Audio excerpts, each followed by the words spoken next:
It's the best 9 inches I've ever had.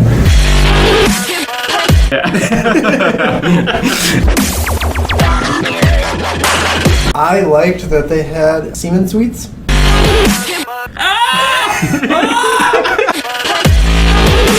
Warren Sapp got bit by a shark. She is a bitch. And this game is brought to you by Papa John's. Oh. Papa's in the house. What?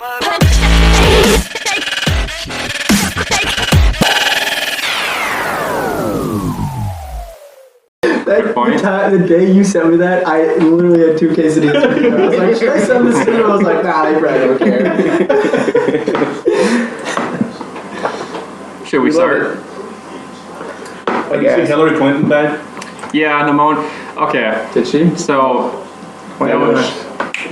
someone on the Fox News shows or whatever, they were talking like, well, who cares? She has pneumonia. She's not fit to be president. And like someone called in, it's like, you guys know that the 5th leading cause of death for older than 65 is pneumonia? And all the hosts just shut up and they stopped talking about it. What if she die? What if she like gets really, really sick? Like, well, her schedule the past she had like a 2-hour CIA meeting, and she's supposed to fly to New York tonight, and they might cancel it just because it is probably pneumonia. Have like a secret cure for it. They don't want to give it to the public, but they probably will to her. Because the government did today. Because she's corrupt. What if she gets really sick today? And she's not? Did what? Today. Oh. She's not able to run. Is there like a... Can the Democrats... Well, she doesn't have to run. She can walk. Like, pick another person, or is it too late now? That looks sick. No, I think... Cool. How did you do that? Oh, you just put the other pictures of those 2 people in there? All I know is if Joe Biden would have ran, he would have won. If Joe Biden would have ran, Bernie Sanders would have won. And everyone would have ice cream. Yes. All right. I'm Paul. Let's get started. Rand Paul. Hello, Internet. This is Milky Way News. My name is Hunter Blazer, here today with Danny. Matt Bouger. And Gerardo. Sorry, Jose. Danny. Gerardo. Today, we are really going to emphasize that we're going to start becoming more of a game podcast. So, in this episode, we are going to be doing the top 10 best gaming franchises of all time based on our own standards that we will get into later. And then we're going to go around the horn and go through the gaming news. It's going to be nice focusing on some gaming news for a little bit. We don't have a horn. I have a horn. We're going to talk about games, but this is not a game. Life is not a game. Nope. Life is strange. Life is a game. It's a board game. Life is strange. That's one of my favorite board games. Yeah. Life is Stranger Things. It's the best franchise board game. Life is Stranger Things. It's not a board game. Who needs to say something before we get started? Balls just happened. I was gone last time. Yes. That's 2 times. I'm so sorry. Danny is returned. This is the first time we've I'll be gone the next one. Yes. California? I'll be in California. Okay. But we have all 4 hosts for the first time in a long time. I am doing volunteer work at a state park there. Sorry. Doing like on purpose? trail maintenance and stuff. So you gonna cut down some trees? I don't know. I heard those. Insist stuff, but Are you gonna develop a platonic relationship with another girl from another tower called Delilah? And you can only talk to the radio. Firewatch. You can name a fire after her. Fire after her? Yeah. Okay, hopefully it burns down. And then you're never gonna meet her, and then be disappointed, and then replay the last mission again, hoping you get to meet her. Fire tower. Fire tower. If that was a franchise, that would be on my list. So you do trail maintenance. So basically, you just like walk on areas that are not trails, and then you just Make keep a walking trail. them and make your own trails, right? Yeah, And then you cut down the redwoods. And then they're like, oh, we pounded it down quite a bit. Yeah. And then the next day you walk it again, so it's now really you more. just walk like every day. Every day. Yeah. Just a few feet, Just, then you go back. yeah. Yeah. Can you handle that? That's a Bring my lot of work. hammock, and I'm hoping And you signed up for this? Works out. I don't know how many trees are going to be in California, so I heard the redwoods are too big, so they should cut them down. hopefully I'll see some. Yes. Excited for that. Let's see here. Matt, do you have anything to say? Not really. Okay. What's new with you? Would you guys rather start with Selling art. Huh? Nothing. Matt is selling art now. He is faking. You're trying to be Gerardo. Yeah. He referred me to the website, so I mean, like. You get paid for that? Well, website. You don't have to pay to do that, no. To refer. No. Okay. To. Referring him. Oh, I'll give you $1. probably. I'll give you $1. I mean, Get yourself a I chicken. don't know. Matt, tell us about your art. I'm selling it. Okay, good. It's on redbubble.com and just look up Matt Bouger. It's your future tattoo? Bougie. My future tattoo that I want to get is my first design I put on there. You can buy different shirts, coffee mugs, throw pillows, stickers, phone cases. I kind of want to get a phone case. I just purchased, they gave me a little bit of a discount, so I just purchased one of those tie bags, backpacks. With your logo on it? Yeah. Black or what color? White and with the logo on it. It's going to look super nice. Is And it a bunch like of stickers I was going to give to you guys. Oh. Is it like a quality bag though, or is it like the cheap one? Well, from the reviews on it, they look really Is quality. that going to be the My basis pleasure. design for your business? Maybe. You're putting it on everything? Yeah. Great job on that. Gerard, that's really cool, Matt. Thank you. Gerardo, you also have art news. You made invoice thing for Sunspace. Yeah, How's that going? it's okay. It's weird having to make invoices for clients. Do you feel, what's the weirdest part, like being skeptical about the charge or just having that authority No, to charge? it's having the authority to charge people. Like, it's something I've never had before. It's cool. Good for you. You're I mean, adulting. it's really cheap for a graphic designer to be charging $15 an hour. Yeah, but you're not like relying on that Yeah, yet. like So. the lower end graphic designers charge like $25 an hour. So You're worse than the worst. well, I'm working with a family member, so it's okay. So it's okay. It's family discount. Nice. Yeah. I started school. That's all I got going. Yeah, I started school 2 weeks late. The U system always starts late. It's pretty busy. Didn't do any homework, so I'm gonna have to go to school at like 7 tomorrow. PM or AM? AM. Oh. Class is I was at gonna say. class is at noon, but I don't even know if I'll finish before I think then. I'll be a little late. Okay, Football started. go Vikes. Skull Vikes, sorry. Would you guys rather start with our top 10 list or our gaming news? Get that done kind of quick. Which one? Or do you want a surprise? Surprise. want One of the three. Surprise me. Surprise. I got a surprise too, so. Let's do the surprises quick. Let's do one surprise at the beginning and one. And then one at the end. in the middle. Okay. In the middle. And one in the middle. I think Okay. mine should go first. Matt, let's do your surprise first. Okay. I mean, Gerardo, you're included too, but it's mainly meant for Hunter and Hey. Danny, just because Aw. I didn't think you it's did something that. they've been wanting for a while. Is it And a you cat? get to It is enjoy it is a puppy. It is a puppy. It's a puppy. Is he leaving? That's a surprise. Hey! Hi, Matt. While Matt goes to get this is our first time not recording at the U. We are at home in South St. Paul from Danny's kitchen. I feel like it's kind of like the episode where half of that family dies in Game of Thrones at the wedding. Spoiler alert. Sorry, this is like that It's kind of zucchini table. bread. No way. It's zucchini bread. I knew Did your it. dad make it? Yeah, my dad made it. Danny, you missed that. Did your door make it? Yes. We picked up Matt like a week ago, and it was his dad was standing in the door. No, it was my mom. Mommy, whatever, I got it. Okay, yeah, so the mom standing there, like clearly his mom, and Gerardo asked completely serious, "Is that your dad?" And of course I said yes. We are going camping. I'm sorry. Is that gluten free? No. Did we just dig in with our hands? Danny, you want to go get a knife? We don't have knives here. Okay, do you want to go Sorry, get we're Are you- against you're- knives in this house. You got a knife, you What got if a we use knife. that ornament in the shelf? Yeah, Knifist. we think that we should have a lot more bands on knives. We have a Batman. We have a Batman thing we can cut it with. a bed? Yeah, we did. Well, Danny gets a knife for zucchini bread, which is kind of throwing back to us camping. Gerardo, would you rather start with top 10 list or gaming news? Just pick one. So you just Gaming news. Matt, gaming news or top 10? Gaming news, because Okay. I have to rework my top 10 a little bit. Okay, we'll start with the gaming news.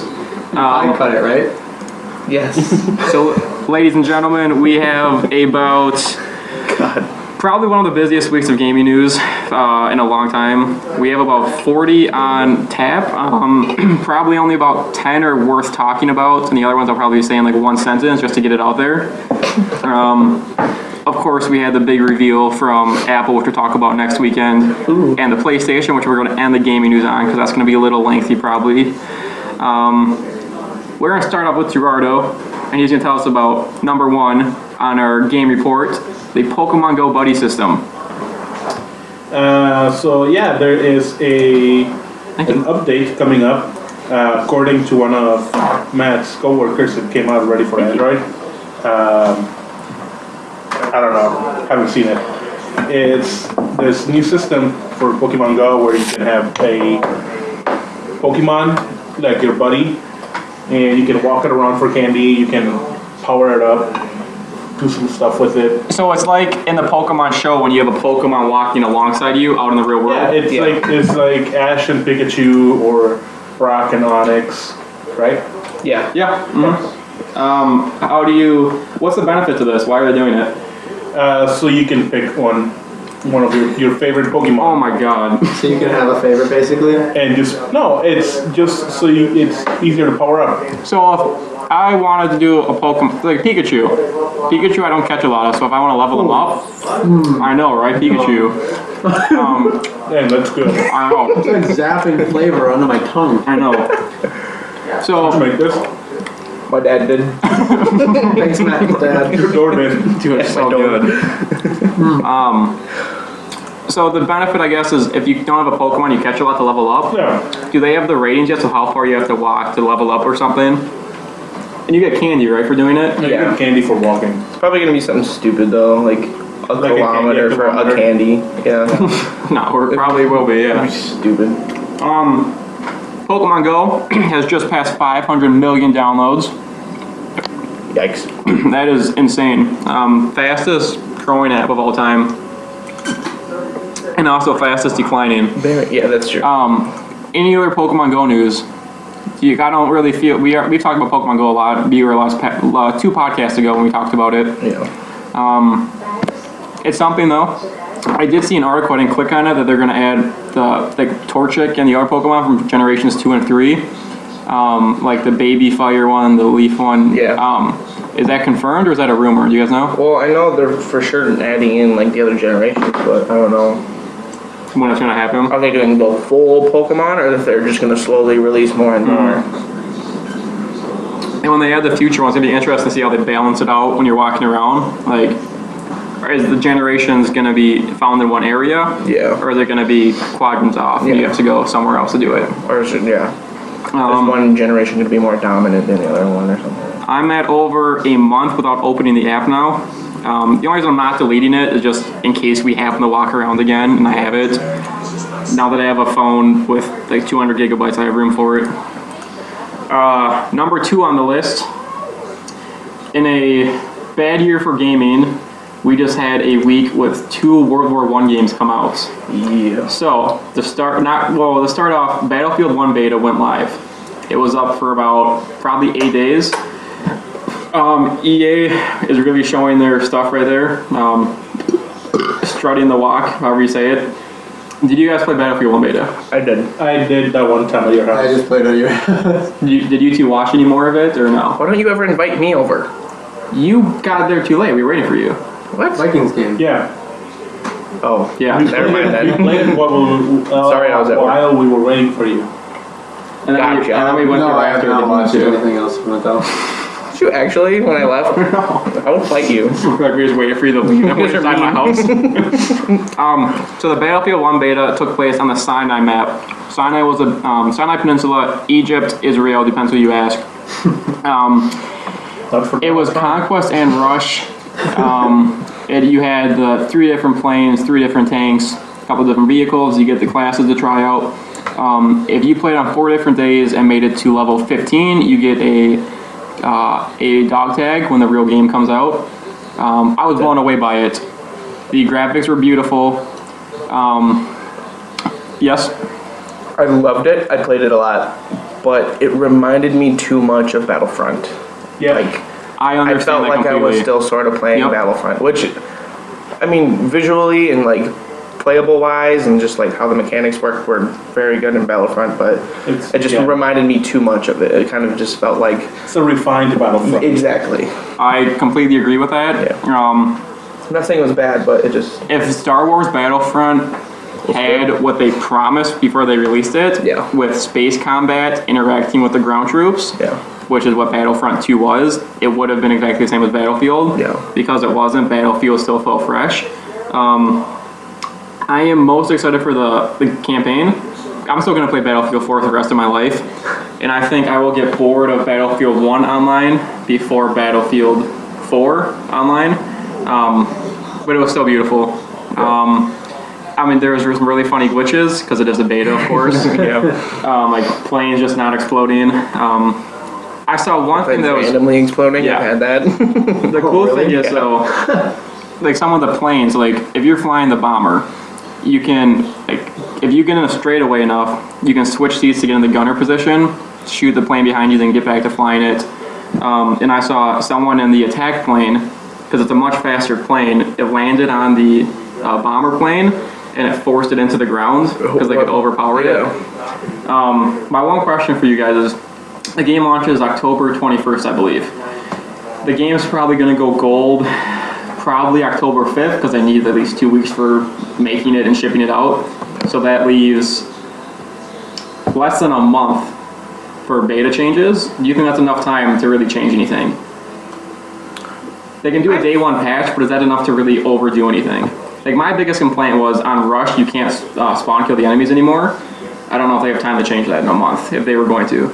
I feel like it's enough time for them to do enough, but obviously any game's first like release is obviously going to be a little glitchy. Like what game haven't you played like right when it first came out? Diablo 3. Shut up. Wasn't sort of glitchy, you know, but it's like. But I feel like a month is a decent time. They have a good team, and it played really well with the beta. There was just a few little glitches. The reason it feels late for a beta, because Titanfall 2 comes out a week after Battlefield 1, and the Titanfall 2 beta was over a week before the Battlefield 1 beta. So why does Titanfall 2, which the beta was more clean, get more time than the Battlefield 1? I don't know, maybe just developer preference. They just want to make sure that they have enough Demand, Yeah. I'd say some of my highlights of the beta were the dynamic weather is amazing. Battlefield 4 did have it in certain maps, like where major storms would blow in. If you wanted to snipe a whole game on Conquest or Rush, you cannot do that anymore. I know, because you never know when a sandstorm's going to come in. Yeah. Visibility is terrible. Yeah, that is a good. Dude. I'm not even going to explain. Okay. Somebody with their own server is gonna make it so they play that song every time a sandstorm. I am excited for that. But yeah, so if people are saying that they don't like Battlefield for a certain reason, it's no longer going to be the same gameplay every time. And the best part is the same game of Rush or Conquest doesn't have the sandstorm at the same time. So I started games of Rush where the sandstorm's going right when you start. Yeah. And other times, it wouldn't even have a sandstorm. Yeah. Like the first time I played it, I was like, ooh, I wonder how sniping is in this, because I love sniping. I was like, I wonder how it's going to be in this. Played it for like 2 minutes, and all of a sudden a huge sandstorm comes in, and I'm like, well, looks like I can't snipe anymore. It's cool though, because then it's like, basically like everyone's hidden suddenly. For sure. Yeah. And I was playing one game of Conquest. The planes were always being occupied the entire time. Sandstorms move in. Every time I spawn, there's always 2 planes that no one's taken yet. Yeah. Just because you can't fly them there. Yeah. Which is a benefit though, because let's say you get in the plane during a sandstorm, you can easily fly to an enemy position without being seen and parachute out. Yeah. Every map is going to have its own dynamic weather. So Swiss Alps, I assume, might have an avalanche or snow. Middle European are probably going to have rain and fog. Yeah. The other big thing is bullet drop is drastically reduced in this game. Which I like. I do like, you know, the realism of it, but it's like, it makes it really hard. Here's my question though. I'm not sure if it's because people didn't like it or if it's because guns back then didn't shoot as far. So in the game, so let's say you're looking at a scope. That's true. If you're looking through like a sniper scope, maybe you're not seen as far in Battlefield 4. Yeah. So the bullet doesn't drop as much. Yeah. I want to know which one it is. Yeah. Because I think wasn't the farthest distance in Battlefield 1 like 300 meters that you could change the scope to? Yeah. And then my longest was like 450. Yeah. But in Battlefield 1, you could shoot like Operation Firestorm like 1,500 meters. Yeah. So I think it is different. They account for the weapon difference. Yeah. Which is cool. Anything else for Battlefield 1? No, it's fun. I'm really looking forward to it. The other World War I game, Verdun, I told you guys I would buy the game, and I did buy it. So, corgis. Watching dogs. It was, yeah, so Verdun, I told them, so Verdun is a game on Steam. It was out for probably like 5 years. It just came out on PlayStation Store. It only cost $20, so I did buy it. There is a massive campaign with about probably 25 maps which real battles in World War One. Many I haven't even heard of before. And as you Battle of Verdun in there. yes, and You sure? for each loading screen, you get like a nice long summary of each battle, which is really cool. I like that. The gameplay is basically like if Call of Duty, Medal of Honor Frontlines. So way back in 2002, if that was online, so like online's terrible. It's classed as like old shooter. It's really blocky. It's still kind of fun though. Like it's massive trench warfare. That's cool. If this game came out when we were playing on like early PS2, it would be the game of the year. And I'm playing it. Online matches suck. I can never find anyone on it. I don't know if the servers are back because no one has it. Yeah. It's still fun though. Yeah. How does it compare to Battlefield 1? World War One accuracy. Verdun is really cool because you're in trenches the whole time. Like there's a game called just Trench Warfare, so two people start in their trenches, and there's no man's land. And like if you go it's Battlefield 1 is more accurate. Verdun is probably more tame, just because it's hard to say. Yeah. It's not as I wouldn't. Is that close? Yeah. I would say Must be. no. Battlefield 1's like a 10 out of 10. Verdun's like a 4 out of 10. Oh. I'm just having a bad time finding the words right now. Gotcha. I think it's mostly because I never find people to play with. So a lot of times it's like 1v1 and I'm not getting the feel for it. Yeah. It is cool though. The one thing's nice for trench warfare and Verdun, when you're in a trench, oftentimes you'll find like sandbags with a small opening just to stick your gun through. Oh. So that part's pretty That accurate. is cool. But then again, there's no artillery like Battlefield 1. You can have artillery. So, World War 1 games coming out. Yeah. When we, back in the day when all it was World War II games, I would always say I was hoping for World War One games. Who is that? H3 dude. H3. Incline. I saw that on his Twitter today. He's a genius. So, anything else you guys want to say about World War One games? I'm happy they're back. I'm excited for World War One games coming out. Anything else, guys? Not that I know of. I haven't played either Verdun or PF1. Yes, you have. My house. Oh, just one time. Number 3, we have the free games of September 2016 coming out on PlayStation Plus for PS4 and PS3. You guys now get to play the 2012 Game of the Year, Journey. The game I have often said is one of the greatest games ever made. It's only like a 2-hour game, and you should play it by yourself, but you guys are going to get lost in it and probably cry at least 8 times. I do that anyway, so. No, well, you're going to cry because you're crying in this game. 8 more times? 8 more times. Oh, that's like I know, but 32 Journey's times I'll be beautiful. crying. In addition to Journey, we get Lords of the Fallen and Badlands. For PS3, in addition to Journey, you get Prince of Persia: The Forgotten Sands, Datura, and Badlands. For Vita, Amnesia Memories and Badlands. And the free Xbox games of September, Earthlock, Assassin's Creed Chronicles China, which I didn't know existed. Did you know that existed? Yeah. Okay, I didn't. Yeah, they had an Assassin's Creed Chronicles. There's like 3 different games. Like little side scrollers. That makes sense why there's 5 of these. Because like Yeah. Earthlock small, Assassin's Creed small, WWE 2K16, that's a big game. Forza Horizon 1, so that's nothing. And the first Mirror's Edge. So 5 games, just something. How old is Mirror's Edge?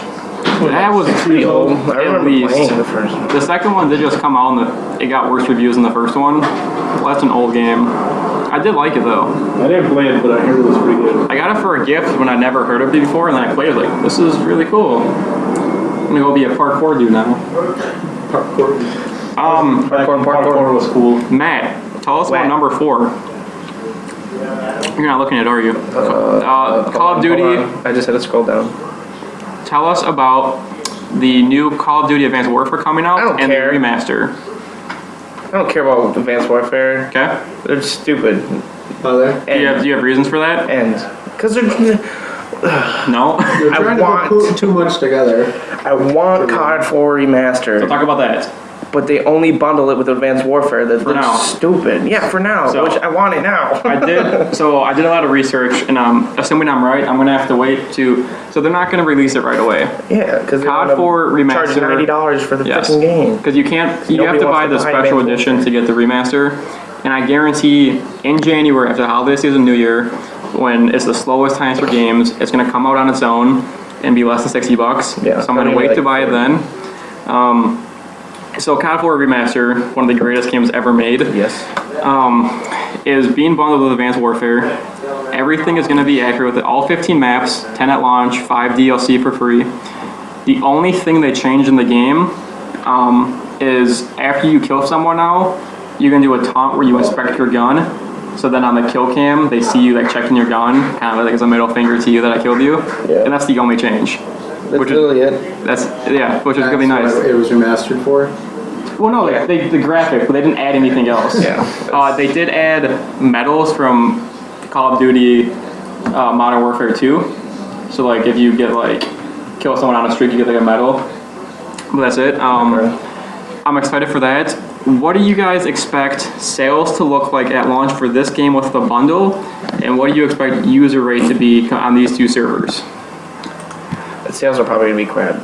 Yeah. Crap? I don't think they'd be crap. I think they still have a I following. mean, I think they're gonna do just mediocre. not Not mediocre. bad. compared to what their other games are. It's gonna not do as well at all. Mediocre.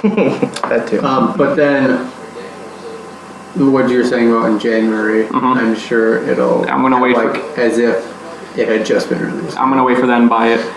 The one thing I will predict, so Call of Duty now is on a three-year cycle with Sledgehammer, Activision, and Treyarch. When Advanced Warfare came out, the internet completely turned on it and was like, "This is terrible." And when sales are down, Treyarch and Infinity Ward are gonna realize, no, this is Sledgehammer. They're gonna realize we can't do futuristic. Next year's Call of Duty game. And the Halo. Yes, next year's Call of Duty game is already a year in progress because 3 year. Yeah. So if it's already futuristic, yeah. But in 2 years, when the next Call of Duty game comes out, if that won't be futuristic. It's probably gonna be either World War II It will be. or Korean War. Yep. So whoever makes Black Ops 3, their next game is definitely going to be an old game, just because they've seen the fanfare and they have 3 years to do it now. I don't think they're gonna go I'd rather have that. newer or like closer to the present than Vietnam. I think it will be Vietnam. I don't think they're gonna go past Vietnam. No, for sure. Yeah. Black Ops. Well, yeah, but they've had several World War II. I think it's going to be like Battlefield Vietnam, but for Call of Duty. And it wasn't all Vietnam. There were like 3 missions or something. Yeah. Yeah. Oh, Call of Duty. You're saying that off of World War II. Yeah. Yeah. Are you saying that it'd be Solely just all- Vietnam? Yeah, so I think that'll be the Call of Duty in Like 2018. Road to Hell, wasn't that the Battlefield Vietnam game? Battlefield Vietnam, I just called Battlefield Vietnam. Which one was Road to Hell? I've never heard of that one. I don't know. Unless it was like a DLC expansion, but I'm not familiar with I that have to one. look it up. Do the research. So I'm excited to see Call of Duty in 2018. I will buy the remaster because it's my favorite gaming experience, one of my favorite gaming experiences. Oh yeah. Anything else with Call of Duty? Their zombies is kind of a toss-up for me because I love zombies, but it looks like it's super wacky Yeah. and crazy, It's like which is like It's writing on the 80s and 90s nostalgia. Yeah. Arcade. So it was later on this week. We can do the zombie maps now. So the latest DLC map called Salvation just came out, and it's the culmination of the 8-year zombie epic. So I never knew the past 8 years of the same zombie story. yeah. This map concludes it, and I watched a Vanoss video, and as they played it, like you go back to other maps. Yeah, which it's is like pretty cool. it's some of like a lot of their most popular maps combined into one. And I recognized a few of them. Yeah. I thought that was really cool, especially because I didn't know it was a franchise, but I never played for the Easter eggs. Yeah. Which surprisingly, kind of another news note on that. Like all the other for Black Ops 3, for sure I know about the Easter eggs. Like they were solved in like a day. Shibo, whatever, I don't know how to pronounce it, was solved in like 12 hours. The Easter egg was solved in 12 hours by people. Jeez. Nobody has even found. I don't think nobody has found the second step For to Salvation? Revelations. That's the zombies map. It's called Revelations.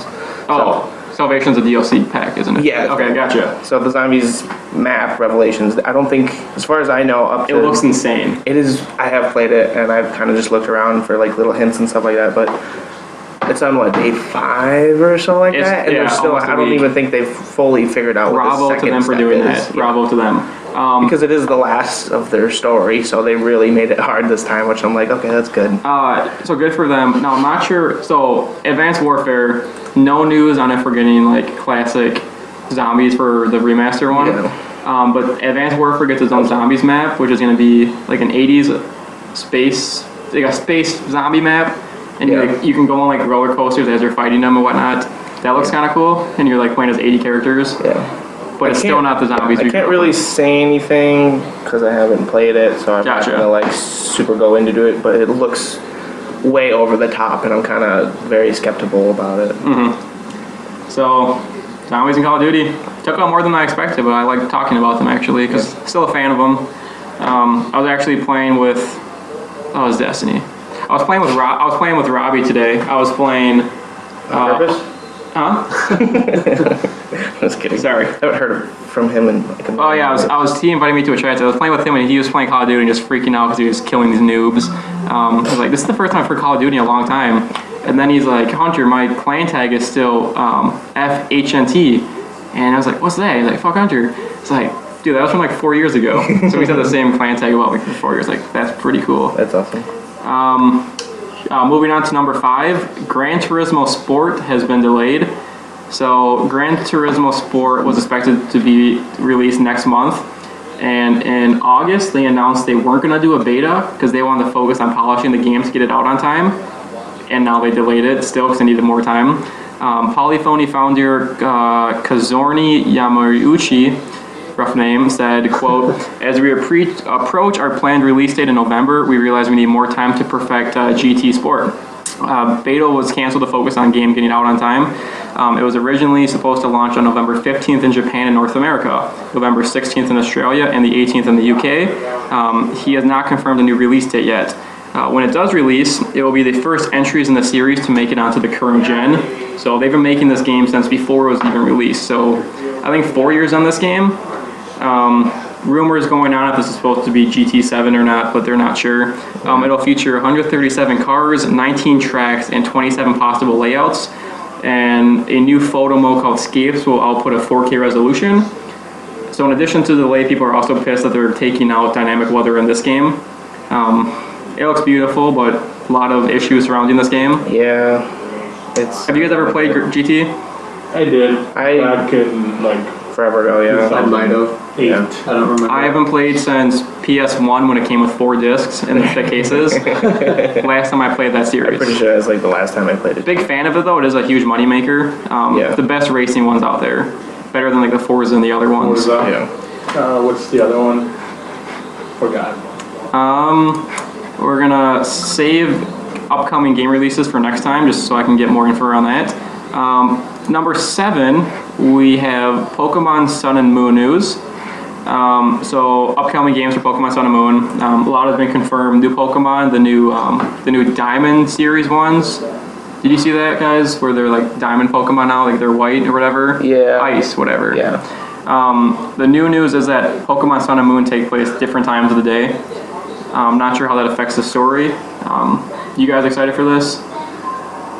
Not really. No. I don't play Pokemon. I mean, It is Nintendo's big thing coming out this year.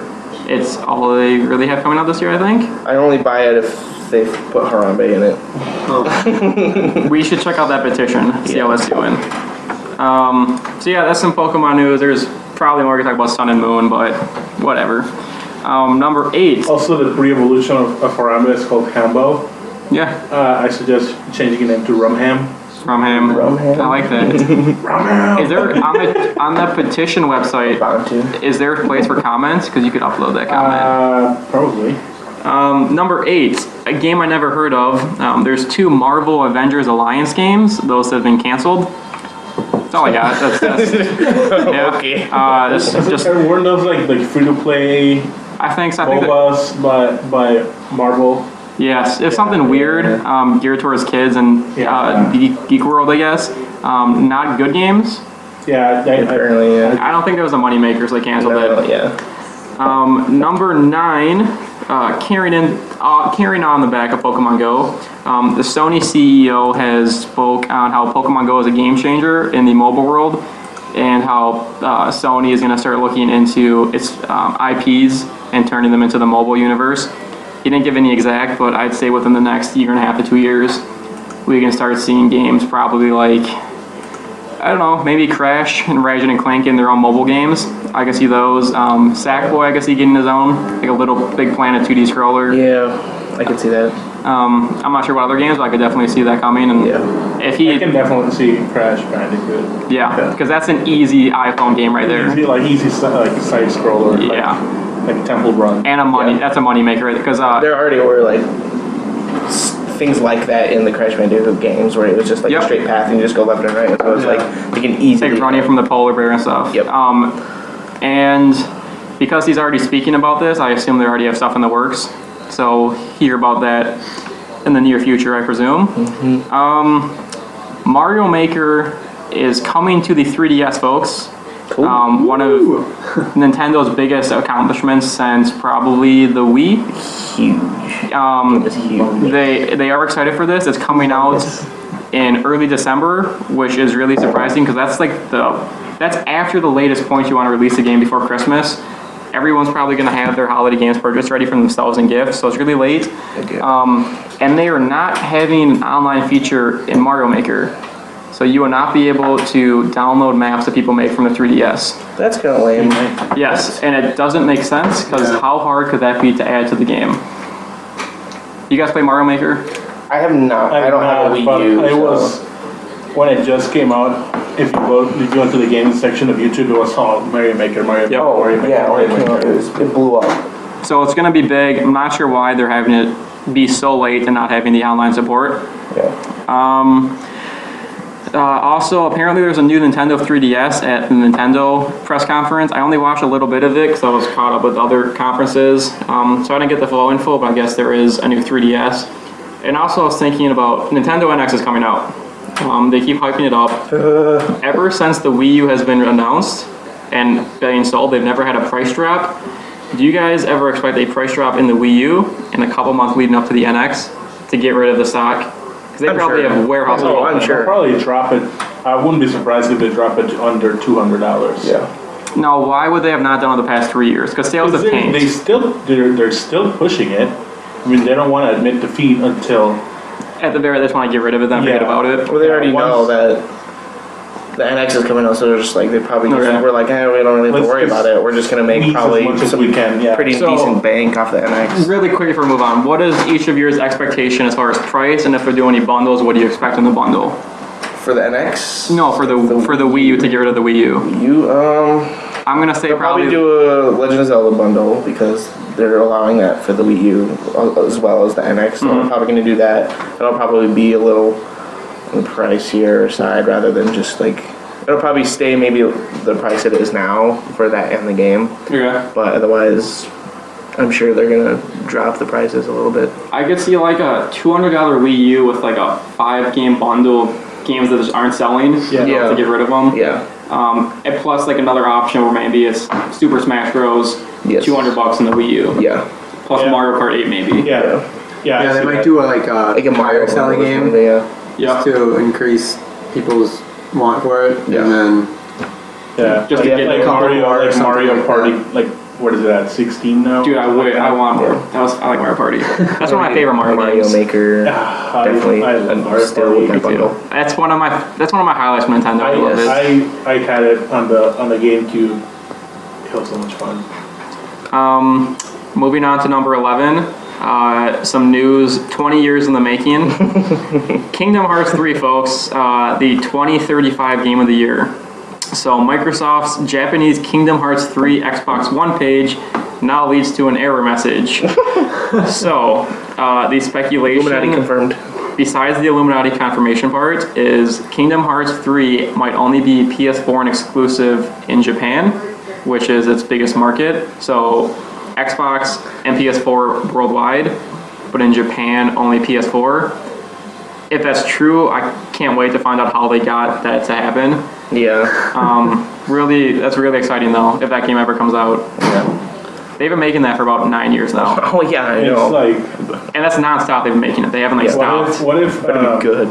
Kingdom Hearts 3 and Half-Life 3 come out at the same year? Yesterday marked The internet would shit their pants. Yesterday marked the point where from Half-Life 1 to Half-Life 2, those 9 years and however many days, Yeah. that was the length it was yesterday from Half-Life 2 when Half-Life 3 should have came out. Good God.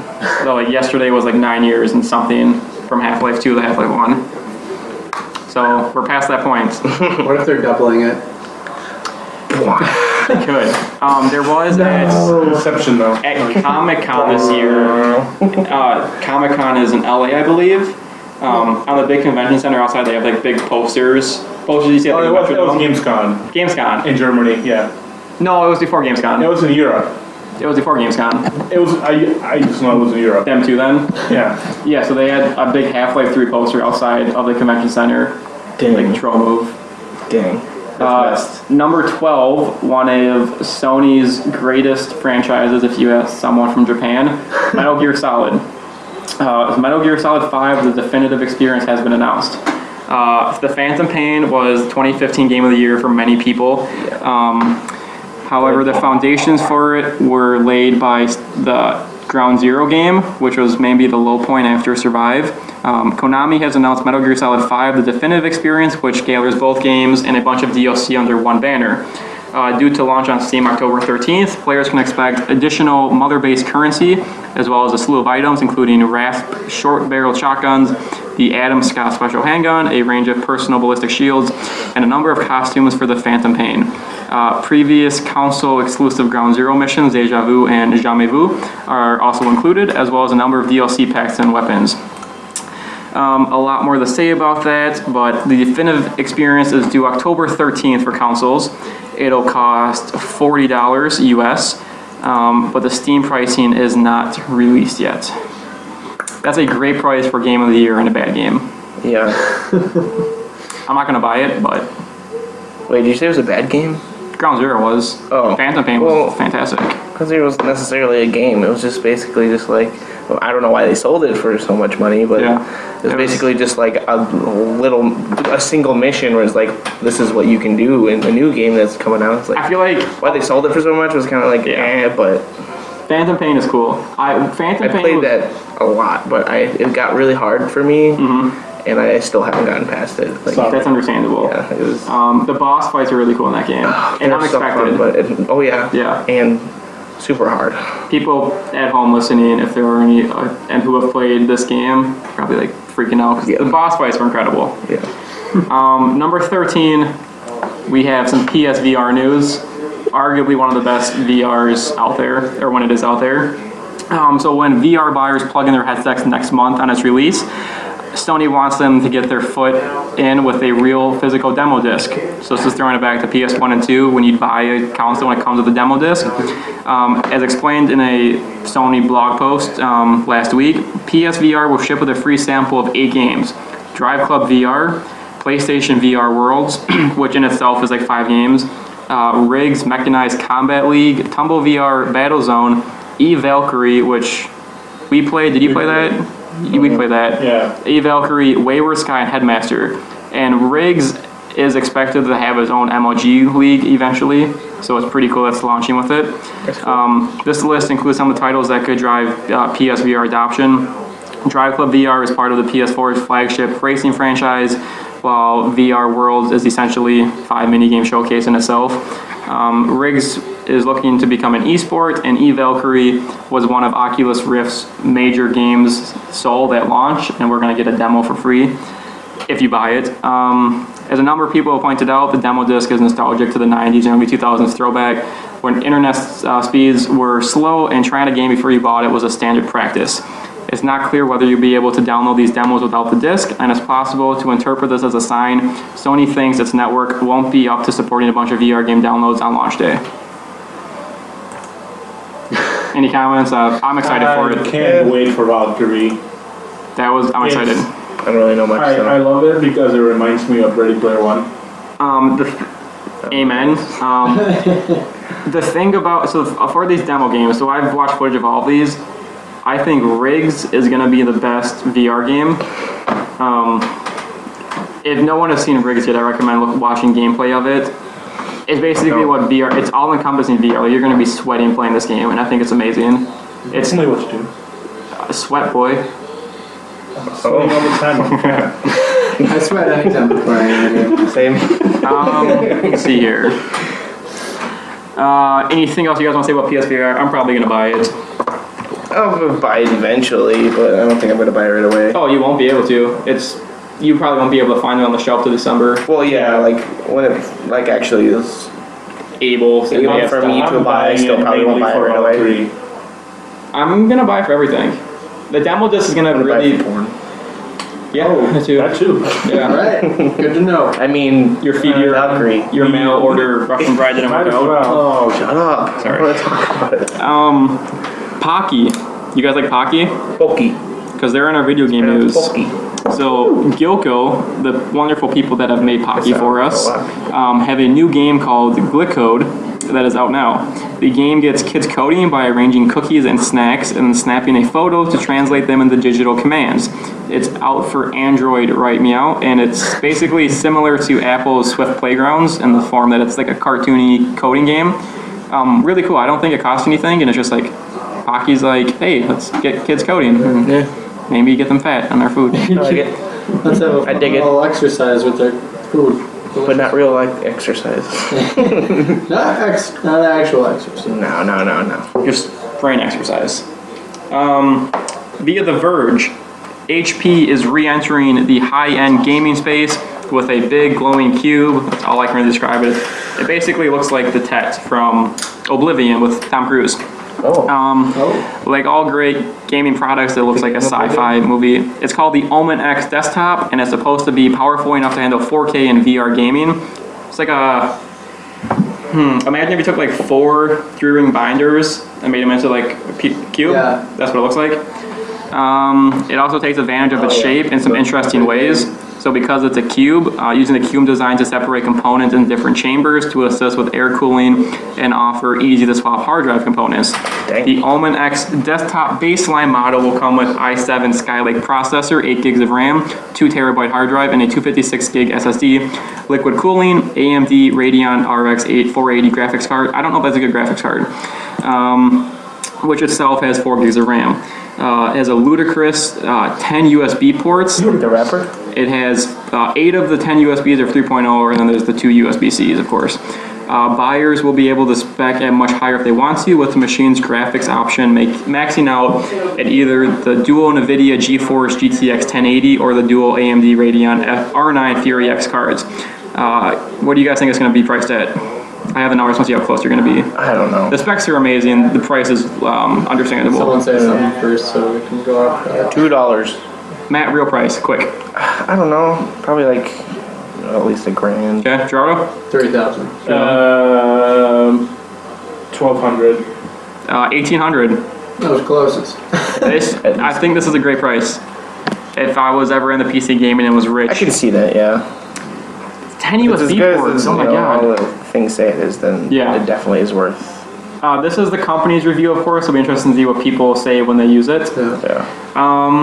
16, kind of gonna get some Kojima vibes going off of this. Matt, close your mouth. After news of its cancellation made the rounds back in June, the Silent Hills-inspired first-person horror game Allison Road has been revived. In a statement to IGN, Allison Road creator Christian Kessler confirmed that he would continue to work on the game on his own, this time under a new label called Far From Home, co-founded with his wife. I'm actually very happy to be able to announce that Allison Road will continue, Kessler told IGN.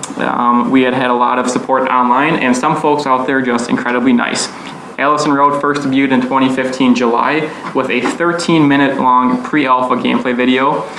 It boasted photorealistic graphics and set entirely in a suburban home, ghost grill and all. The demo harkened back to Silent Hill's playable teaser, PT. Despite its popularity, a Kickstarter that had earned over half of its funding goal 3 weeks in a partnership with Team 17, it was canceled in June 2016. But Allison Road is back. So there's that. Cool. I dig it. That'll be fun. Number 17, we're going to have some news that Gerardo might want to leave the room for. Earlier this year, folks, Bethesda had announced plans to allow mods for Fallout 4 and the upcoming Skyrim remaster on PS4 and Xbox One. An unprecedented move that made console RPG fans pretty happy. But now, it looks like the mods will be an Xbox exclusive. In an update on their website today, Bethesda said that Sony won't allow Bethesda to enable user mods that the way that they should work. In a statement from Bethesda, I think, what's his name? Chris Hines, something? I forgot his name. He said this. This was 2 days ago. After months of discussion with Sony, we regret to say that while we have long been ready to offer mod support on PS4, Sony has informed us that they will not approve user mods the way they should work, where users can do anything they want for either Fallout 4 or Skyrim Special Edition. Like you, we are disappointed by Sony's decision, given the considerable time and effort we have put into this project and the amount of time our fans have waited for mod support to arrive. We consider this an important initiative, and we hope to find other ways user mods can be available for our PlayStation audience. However, until Sony will allow us to offer proper mod support for PS4, the content for Fallout 4 and Skyrim on PS4 will not be available. We will provide an update if and when the situation changes. The greatest press release I've ever read. They addressed a problem and called out who's at fault. That is awesome. Jim did it. Yeah. Comments? Getting an Xbox One just because of this. Wow. You want? That's why. Yeah. I want to play Skyrim with mods. Is this just Skyrim with a mods. money issue? That's okay. Like- Sony's always been like the Android of consoles. Yeah. They let developers do what they want. They don't slam down on people like Apple does. Yeah. I can't figure out why Sony would do this. It's because of their audio files. Explain. Sony has a specific format for audio files in their games, and it was giving a really hard time to Bethesda in order to make the mods work in that same file. So Doesn't Bethesda? it wouldn't allow mods with audio in there because Sony didn't want to change their audio format. It just seems so. It seems so unfathomable that this Sony would just like let everyone down, like, because they don't really let people down. Sony's been killing it like all year, and they're just like Sony's like on top, and then They always they say took a pretty bad bump with this one because this, like, a tumble like this is unprecedented, especially with two huge games like this. Skyrim is gonna make more money than half of Sony's own IPs will make, and this is a remaster. exactly. And for them to not allow the mods, which is, I've never had mods before besides when I played at Eric's for GTA. I've never been a PC gamer. I was excited and thinking about buying Skyrim again for mods. Yeah. It's just, I want to know why they said no. Yeah. Like, their reason. Obviously, that might be technical. Yeah, it's a technical reason. It's not like Sony's like, oh, we won't let you do it because we don't like it. It's technical, and Sony doesn't want to cooperate with Bethesda. So, Sounds like it's just so stupid though. bravo to Bethesda for calling them out publicly. Do you think that leads to anything? Not really. No. They're probably going to allow like non-audio mods. Yeah, or probably just like very standard mods that like they'll just be able to that'll actually work, you know? Yeah. There's gonna have like standard mods that you can download, and then there's gonna be like user mods that like other people make that they're gonna Gotcha. do it. So I have a feeling that that's what it's gonna be. When we find out more, I'm definitely gonna put this back on our list. Next couple we can kind of just blow through really quick. The Lego Harry Potter collection episodes, all of them are gonna be a PlayStation 4 exclusive. Number 20, we have video games and meth in the same storyline. Ooh, interesting. So, Is North Korea? I wish. So, this is from Yahoo News. So, this little boy went to a GameStop in Louisiana with... This is in Florida. This is Louisiana, actually. So, a little boy and his parents, they went to Louisiana to GameStop to buy a game. No one knows what the game was. They buy the game, they come home, they open it, and they find a bag of meth. Whoa, In the game. In the game. Like a sealed game. Really weird how it got there. So they went and returned it, and then at GameStop, Dad called the cops. He's like, hey, GameStop, you guys are in trouble. When the cops come, They just wanted him to have the energy to be able to play the whole thing through. it must have been like a good game. I don't know.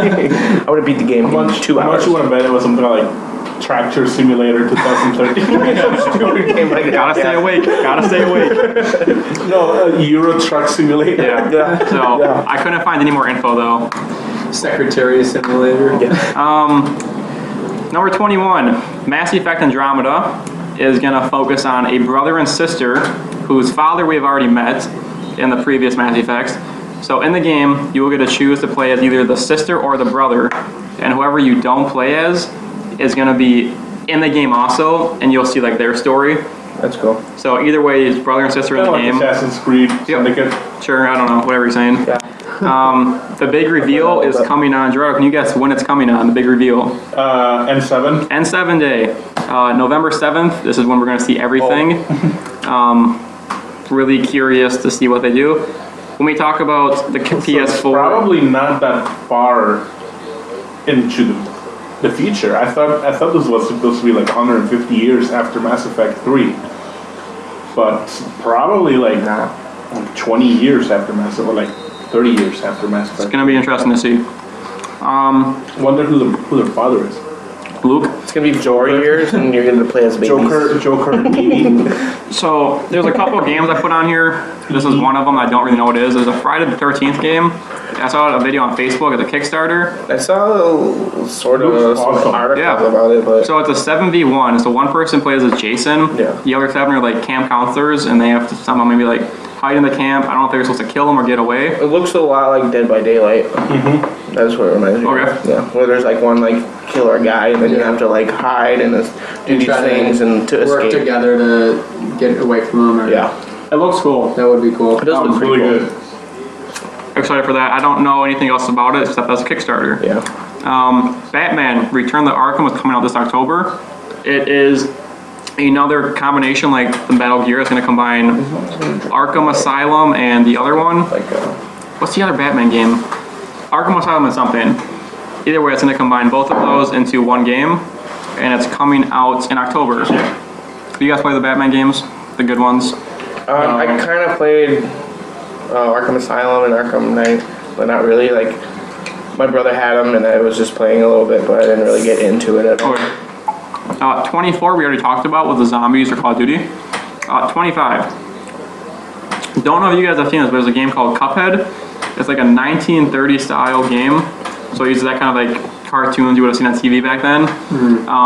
I recommend you look up video of it, but the cool thing is it has really nice boss battles with beautiful animation. It just seems like a fun game. It might even be fun to watch it more than it is to play it. Yeah, 26. sounds interesting. And it looks good too. Duke Nukem 3D Anniversary Edition, mouthful, is coming to all consoles with new levels. The 2011 Duke Nukem sucked. I think this is just milking off the Duke Nukem from this year. Yeah, If you really love this franchise and you can't admit to say it's not the best, here you go. And this is the old Duke Nukem 2 if you want to play with bad graphics and just whatever. right. And have a seizure. Bad graphics and bad game. 27. The game I have never played in my life before, I have now played, and I have bought because I played it. Overwatch is free to play this weekend. Wash. Blizzard? Yeah, Blizzard this is the first time I've seen a company let their game be free to play, which is smart because sales are still good on this game. I think it's top 10 sales still. Anyone that doesn't have the game can go onto their respective console store, download the beta. It's kind of a beta. It's only free to play on console though. Console. So you get to play the online for free. Never played it before. I fun. quickly fell in love with it. I told you it was fun. I bought it. What do I know? Nothing. You don't know shit. I was never gonna buy it till I played it. So I hope this means if Overwatch sales skyrocket in the next week and 2 weeks, I hope that means this worked and that more companies start letting their games free to play for a weekend so people can try it out. Yeah, Yeah, I think that's a good way to do it. Which is smart because I mean, a lot of games have been doing that. Yeah, Well, not fell for it, but you experience the game and then we're able to make. Yeah, and it works. So like if it can't be that hard just to like set aside like a couple servers for people to come try it. Yeah. It was awesome. Another game, don't really know anything about, but Shadow Warrior 2, watching footage of it, looks amazing. Look that game up, Shadow Warrior 2. Number 29, I just found out about this and tried to find more info, but everything was from January, so I'm finding about this pretty late. The next Assassin's Creed game is going to be in Egypt, apparently. What's that? Oh, so Okay. Prince of Persia? Exactly. That's why it's not. So it's wrong, Gerardo? You know, All right, moving on. Next. do you know where it's going to be? No. Persia. No, the reason why Assassin's Creed originally was going to be another Prince of Persia game. Okay. So if they do it, it's gonna be like, oh. Oh, so it's Prince of Persia. So where's it gonna be? What would they have done with it though? Like what event? I don't know, jump off a pyramid. I know. There's a whole lot of things to climb off in ancient Egypt. I can think of at least four. Because the last one was Sphinx. Industrial Revolution. Yeah, so you get like So then what would be like the big event kind of era? the Russian Revolution. I would love to see an Assassin's Creed game during the Russian Revolution. That'd be pretty cool. No one has guns. Just potatoes.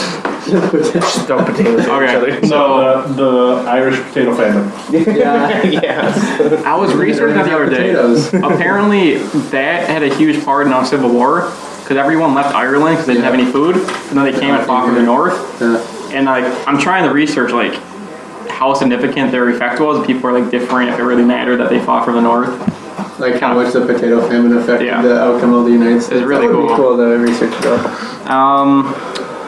So this is the first time Assassin's Creed is not doing an annual game. So next year we'll find out about it. Good. Yeah. I like that. It's a nice little break. So we'll find out next For year. them too. Maybe you'll keep us up to date. Yeah, because Unity and Syndicate were really rushed.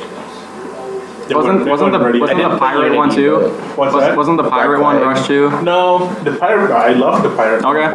It's probably my second favorite Assassin's Creed game. Wow. Okay. That's saying something. I played like every other Assassin's Creed game. I mean, Brotherhood I was played all of peak for me. Which one was Brotherhood? That was the third one, I want to say. Yeah. Who was the? Ezio.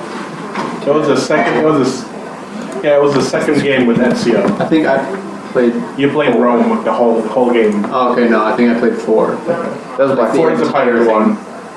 No, the one before that. Well, because I think it was it goes Assassin's Creed 2, Assassin's Creed Brotherhood, Assassin's Creed Revelations, Assassin's Creed 3, Assassin's Creed 4. 3 then. Okay. The one in the American Revolution. Yeah, Numbers are hard. American. Yeah. Right. Well, I thing guess with for games them- nowadays, Yeah. it's like Battlefield 4, Battlefield 1, like Which makes sense because then they can do Battlefield 2 in 2 years. Yeah. And the And World War then II. Battlefield 3. Wait. No, Great Depression. All right. Supposed to kill other people for money. Yes, It's like- at the soup kitchen. Yeah. French and Eddie War. So number 30 we're gonna save for last, just because that might be the most talked about of the last ones. 31, Lindsay Lohan had a lawsuit against GTA that they used her likeness and made money off of it. The lawsuit has been dropped because the game is satire. This was like 3 years in the making. It She didn't was even suing look for like her. It looked more like Yeah. Kate Upton than. Yeah. Oh, the model? Yeah. Yeah. So I That's thought been- that was a Kate Upton. that's been dropped. 32, there's a game called Oceanhorn. This is one of the things, not really news, but look it up. It's a Zelda-like game coming to Xbox One and PS4. Zelda-inspired looks, kind of the same gameplay. Looks nice. I don't know. It's a game. Look it up. Yeah, I'll have to check it out if it's a Zelda-like game. 33, EVE Online is going to be free to play. So some news on that. What? He's EVE Online is free to play. Sorry. So via Engadget. EVE Online is basically the most massive game and massively played game ever, and it's a huge moneymaker. This is a game that uses like real world currency to buy ships. You can buy like a ship, spend like $2,000 on it real life.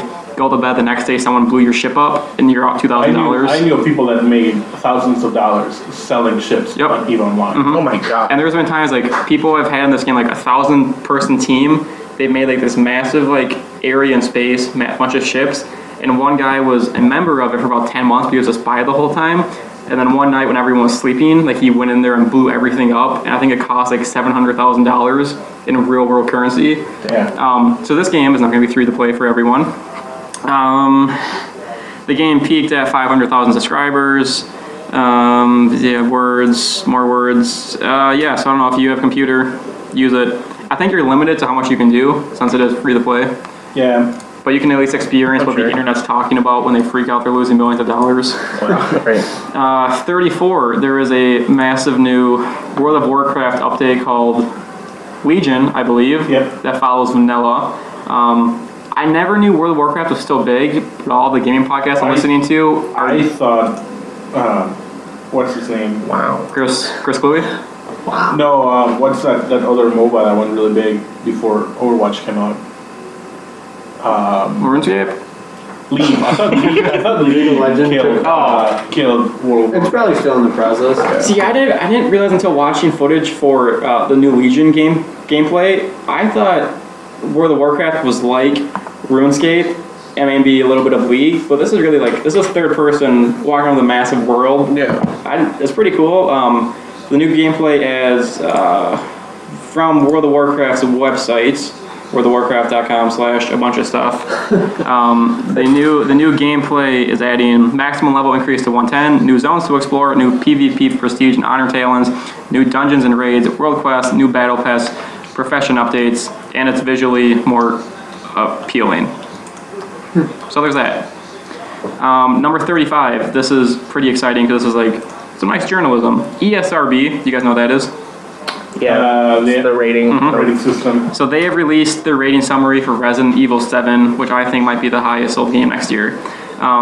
So they have, since it's a rated M game, they have to release what's all in it. So this helps people get a taste of what's in the game also. So, quote, players will use weapons like pistols, shotguns, flamethrowers, explosives, and chainsaws. They also describe some brutal scenes in the game and death. You're going to take control of Ethan in a dilapidated mansion where there's some weird cult family living there. You will experience dismemberment by chainsaw and shovel. At one point, a shovel is going to impale someone's face. There are bodies that are falling apart hanging from trees, and the words fuck and shit are said in the game. Oh no, I can't play it then. That is unplayable. You know, but That's too adult for me. Yeah. I never knew this really existed. So as I'm looking at games coming out now, they're rated M. I kind of want to look at more ratings now because you can kind of see what's going to be in it. Yeah. The fact that they tell you what words are in it too, and a shovel impaling a face. Yeah. It's pretty cool. You can kind of picture how they could play it out in the game. Yeah. That's kind of cool, but I've seen, does Call of Duty have to do that with zombies? Probably, just not as advertised because it's not as big as Resident Evil 7. Yeah. Pokemon Go. This user playing Pokemon Go got an entire country banned from playing it. Was it Syria? Props to him. I'm trying to think. Why do you gotta be so serious all the time? I totally forgot about the story. All right. You got me there.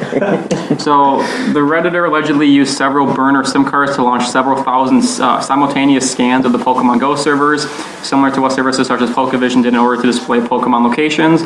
All the scans were tied to a specific national IP address used by cell phone company Proximus. Proximus is Belgium's largest cell phone service provider. So Niantic servers basically interpreted this as a hack, so they shut down all of Pokemon Go for Belgium. For Belgium.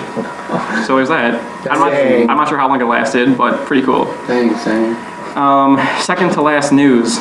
Gerardo, last episode we talked about Mass Effect remasters and how they're going to happen. Yeah. They're never going to happen. So, Wrong. Everything that I'm hoping for. Yes, they are. Crashing down right so whereas EA could easily make money on remasters from the original Mass Effect games, You got a PS4. I know. according to EA executive Peter Moore, who said in an interview that EA won't pursue any remaster projects. We're a company that is focused on delivering for the future, he told IGN. I was asked a question once about remasters, and I said it's not just what we do. We've got incredibly talented dev studios around the world who are focused on delivering new IP experiences, more and more live services. He goes on, can we make an easy buck on remaster Mass Effect? Yes. Have 1,000 people asked me that? Yes, they have. We just feel like we want to go forward. There's a thing called Andromeda that we're totally focused on, and BioWare, and it's going to be magnificent. So the remasters are not happening.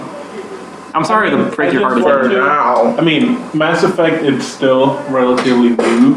Yeah. So Mass Effect 3 came out in 2012, I think. And It's almost 4 years ago. it's still pretty new. 4 more years.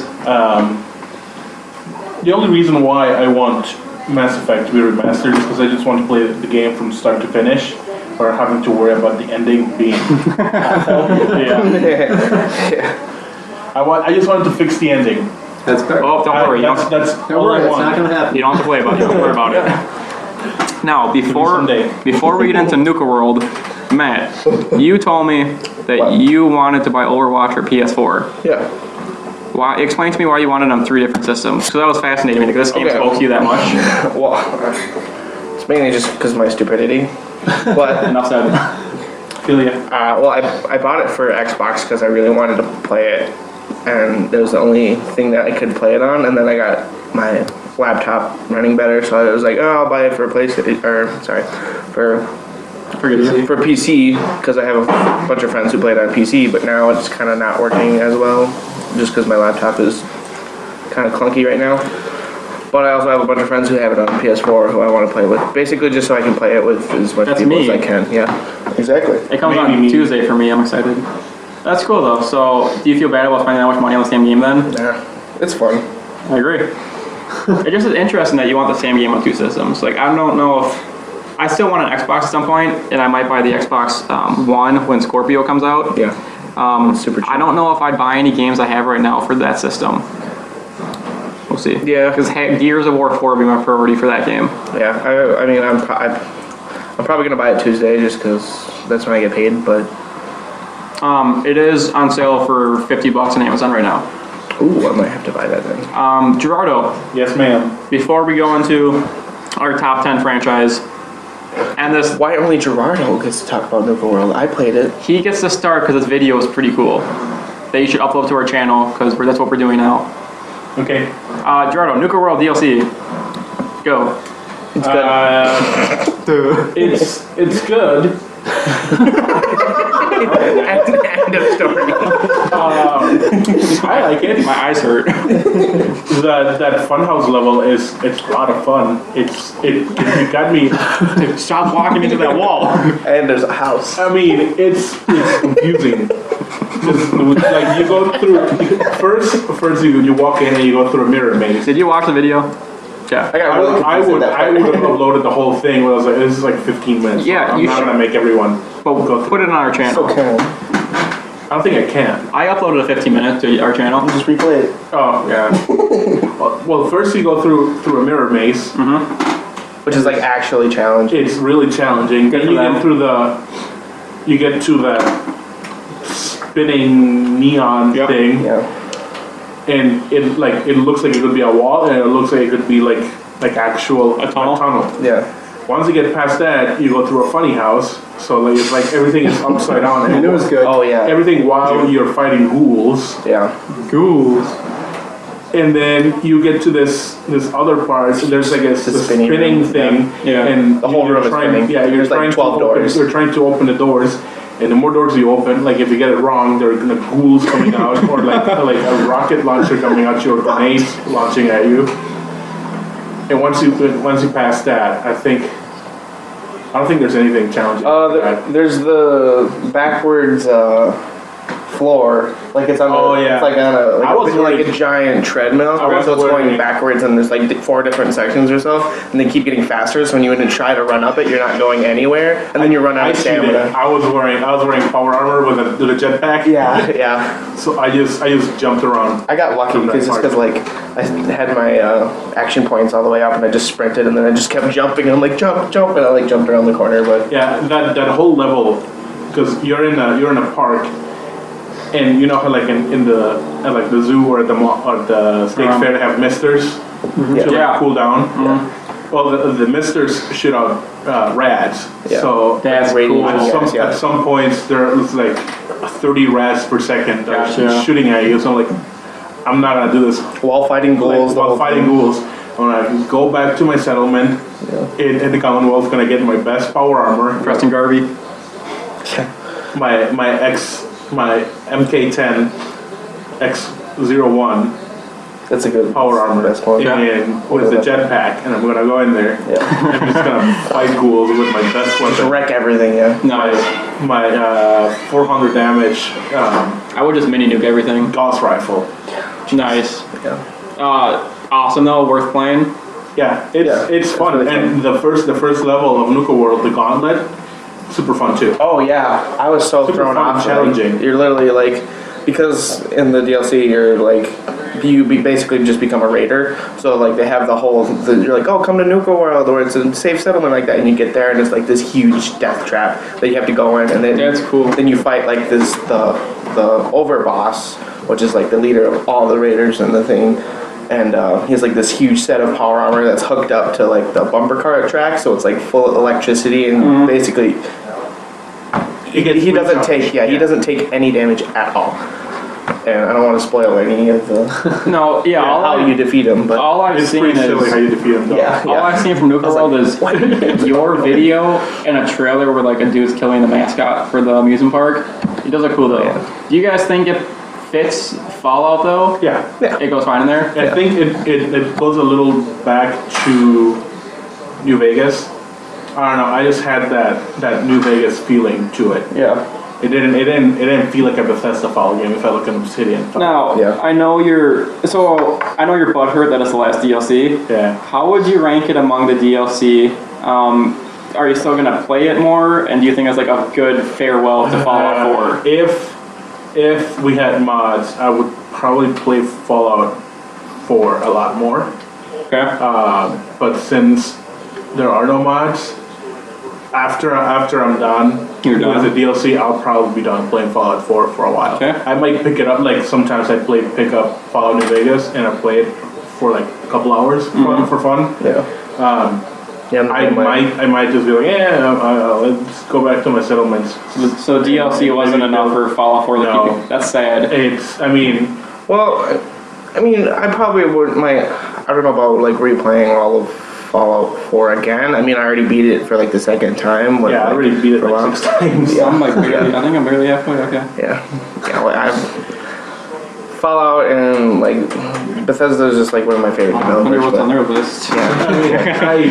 I love Bethesda, but the Fallout franchise is better off on Obsidian. Yeah, I have to say New Obsidian Vegas is makes probably the a best one. lot better Fallout games. I love that point. Like rather just saying like generic things, like that's a good like, contribution. That's nice. Yeah, I'll probably play Nuka World over again, just because because there's like different paths. Yeah, there's different endings that you can do. So That's why it felt like New Vegas to me, because New Vegas you have like 8 different factions that affect the ending, and here you have all the gangs that affect the ending of the game. So Final thoughts? I might play it. Probably a 7 out of 10. I'd give it probably an 8.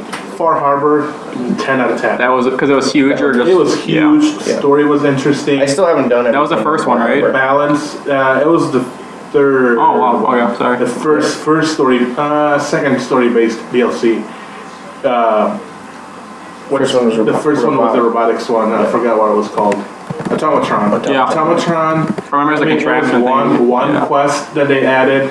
They added the ability to build robots, which is okay.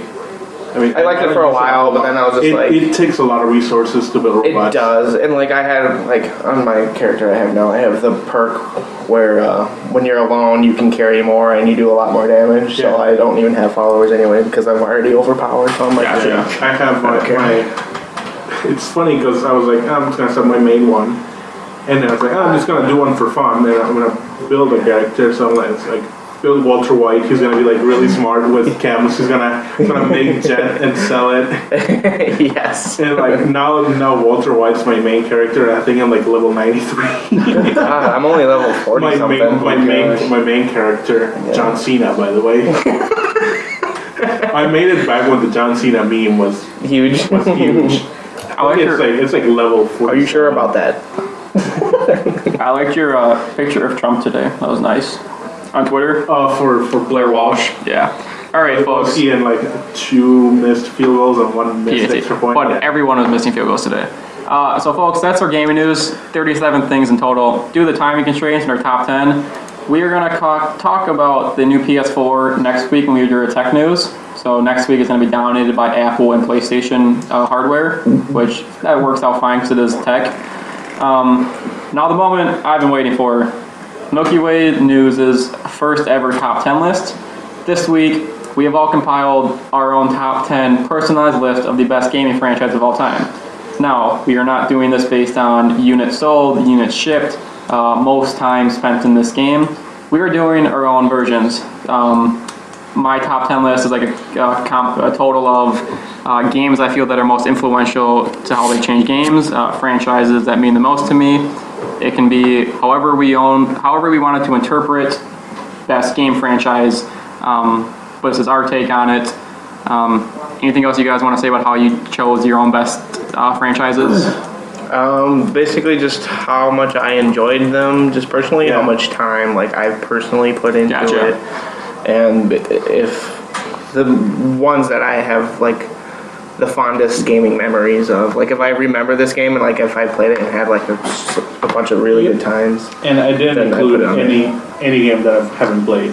No, see, so some of them that I knew would be up there, I hadn't played, so I kind of did some that were like most talked about, most popular, Gotcha. kind of thing, and then other ones that I liked and I thought were influential. So I gave everyone about 2 weeks to prepare for this, and then I failed because I did mine today, basically. So did I. I did my 2 weeks ago. A couple things. So I did. Thanks, Gerardo. Because I sit in school because Tuesdays and Thursdays I have 3 hours between classes. Oh, okay. So I just sit in school with nothing to do. I was like, I might as well do that. A couple of things for mine. So like I was switching things around up to like a little bit ago. Yeah. I had games as ranked high and 3 on my list that I never played before. Just because I knew they were influential. Like I still have games on here I haven't played a lot, but I know they're one of the best gaming franchises, and I respect that. Other games on here I've played the most, and because of that they're on my list. Just the various ways of factoring it in. So the way we're going to do this, we're going to go down the list from our 10th best to our first best. Everyone is going to have, so Danny's first game, his 10th best game will get 1 point. His 7th best game will get 3 points. Gerardo's best gaming franchise of all time will get 10 points. At the very end, we'll combine the points, and the summation of those determines, as a group, our best rank. I felt that was the only way to do that. Yeah. If we match. There's going to be some ties, I guarantee it. Yeah. And then, and there will be ones that only I probably put on that you guys don't, but it'll be ranked low, but for sure, still. like 2 more things. My number 1, I guarantee, is probably not on a few of your lists. Yeah. And there are some of the games that I know will be on like all of your lists that because of the way the points is going to work, I didn't put on mine just because I wanted like some of my games to get points. So we're going to start off with number 10. So each of these are 10th best franchises that will each get 1 point. So they might not make our final list, but we're just going to go across in our table. So we're going to start off with Danny. What is your 10th best franchise? I did Fallout. Fallout, okay. No. Okay. It wasn't up at the top, but I think it is definitely one to be on the list. I haven't played a ton of it, but I've played enough to know what the gameplay is like, and yeah. That's really nice. Just the fact that you can like appreciate that. Yeah. Appreciate it. It's not my turn, but I will say Fallout was my number 10 at one point. But I did take it off just because I know it's going to be your number 1 probably. It's not my number 1. Okay. I knew it would be high up, so I took it off my number 10. Gerardo, you're next. You guys know what my number 10 is Wonk. MLB The Show. Oh, that's okay. I love. I put it in there because we're doing specific games or franchise. No, that's a franchise. Every year it has one. It's probably the best sports franchise ever. That's really interesting. Okay. It's accurate. I mean, they have day-to-day updates. You can, like, right now I have MLB The Show 15. And so you got Yasiel Puig on the cover? Yeah, and I can get day-to-day updates from the current rosters right now. It doesn't matter that I don't have the most current game. I didn't know you played that game. Yeah, I do. I play baseball games. I love baseball games. I refuse to play sports games. I only play MLB and Madden. Okay, that's really. You can, like, graphics are great. Stadiums look almost photorealistic. Dynamic weather. And is annualization of this a big part of it for you too? Every year gets something slightly different? Every year it's something different, and it doesn't matter, like, it doesn't force you to buy a new game. Yeah. They keep updating their servers? They keep updating, and if you do decide to buy a new game, my player gets transferred, your my franchise gets transferred. They have another mod called I forgot what it's called. It's like a GM or something? it's like a card based game. Road to Glory, Road to something. I don't know. But it's based on cards, which Okay. Oh, Ultimate Team. yeah, Ultimate Yeah. Team. And it's nice because it's baseball and baseball cards. It's like really. I'm really happy you put that on there just because it's a sports one. I think that might be my biggest surprise that's really interesting to hear. Yeah, I like that. So Have you bought a couple of them then? I've ever since I have a PS4, I bought it. And you think that beats out the other sports games for best franchise? It beats Madden. It beats 2K. It beats FIFA. Wrestling? Anything that EA makes, it's mediocre compared. Who makes MLB The Show? Because as soon as you Sony. said they keep it, okay. Because I knew once you said that they keep it up to date, it wasn't EA. Sony Studios Okay. makes it. Matt, you're number 10. Mine is MLB The Show. That's my number 1. Just for the record, I lied. The only sports game I will ever play is NBA 2K2 for the GameCube because it's so janky. Nice. Pupper, get Yeah, out here, Pupper. You're all up in my cord, Come on, Joe. Paparino. Get off my hand. So NBA is your number 10? No, my number 10 is Pokemon. Wow, okay. It's interesting. Are you saying all the Pokemon that's your number 10? The franchise. That's really cool. Isn't that what the No, yeah, I'm wondering Yeah. if, because for me, that's on my list too. I've played Pokemon since Pokemon Red, Blue, Yeah. and Yellow. Now, is there a favorite sub-franchise within Pokemon? Like some of the Pokemon, like the Battle Arena games, Snap. I think there was 2. I did love Pokemon Snap. Yeah. I played that a lot. Like, are you more a fan of just like the classic Game Boy Advance Pokemon games, or do you like? I'd have to say that, like, I generally mainly focus on the original, the Game Boy games, but Pokemon in a whole, just as a game, is my number 10. I've played a lot. I played it since it's like one of my first games that I had. That I actually beat. Yeah, me too. Pokemon Gold was one of the first I beat. Yeah. I was looking up lists for inspiration, and I found like a top 10 gross list. Pokemon was at the top. They made like 57 billion. Jeez. Which is more like 30 billion more than the next game. Yeah. So well-deserved spot on there at number 10. Yeah. My number 1, because I'm a PlayStation fanboy. Number 1. My number screw you guys. My number 10 is Twisted Metal.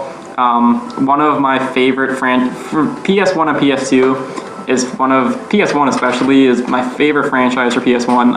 Whenever I look at pictures of me as a little kid, half for basically me pretending to be Danny, I'm sitting next to a TV looking up, and it's always playing Twisted Metal. I still remember a lot of the maps from Twisted Metal on PS1. I want to give it more than 1 point, but all the Twisted Metals on PS3 ruined the franchise. I was happy to see Sweet Tooth come to Rocket League. Twisted Metal is forever going to be one of my greatest gaming moments of all time. It's one of the few games where I would literally run home from school since I was only a block away and I'd play that game. And it's the game I look forward to the most, probably. That's understandable. So, a sweet spot for Sweet Tooth and Twisted Metal. I dig it. Approved. Danny, your number 9th best gaming franchise for 2 points. I put Call of Duty there.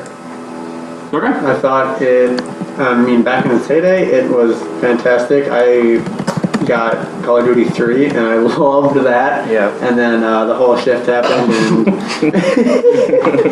they were even better. And nowadays, they are not, but they have so many different game modes with zombies and all of that. They've built a lot, and I've played them throughout. They've definitely built an empire. Yeah. Modern Warfare 2 was my game.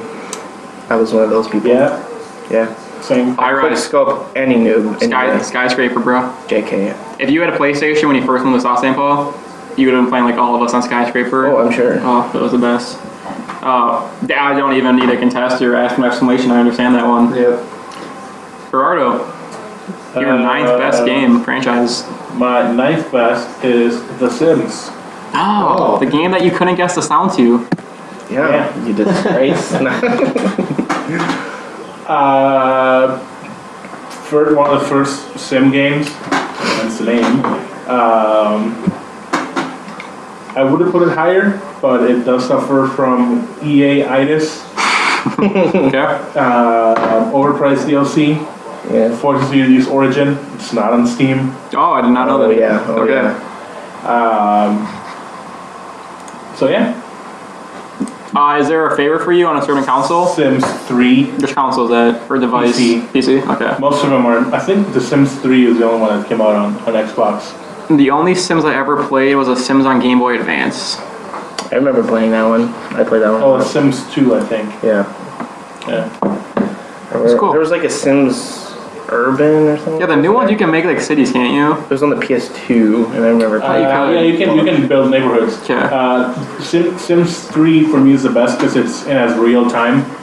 So Yeah. you can have like different families like living in the same town, and they'll like live their own lives. I will say, Real time. I mean, it's not my list, but I will say it's also nice that they have like you can change your like gender and whatnot. Yeah. And gay marriage and stuff. That's pretty cool. Yeah. Yeah, one thing I used to do on Sims 3 is like build an entire town and like put like all my characters in there. Mm-hmm. So like the entire town would like age up all together, and like they'll like have kids, like marry and have kids with like the entire town. That was nice. Sims 4 can't do that Okay. because it's not real time.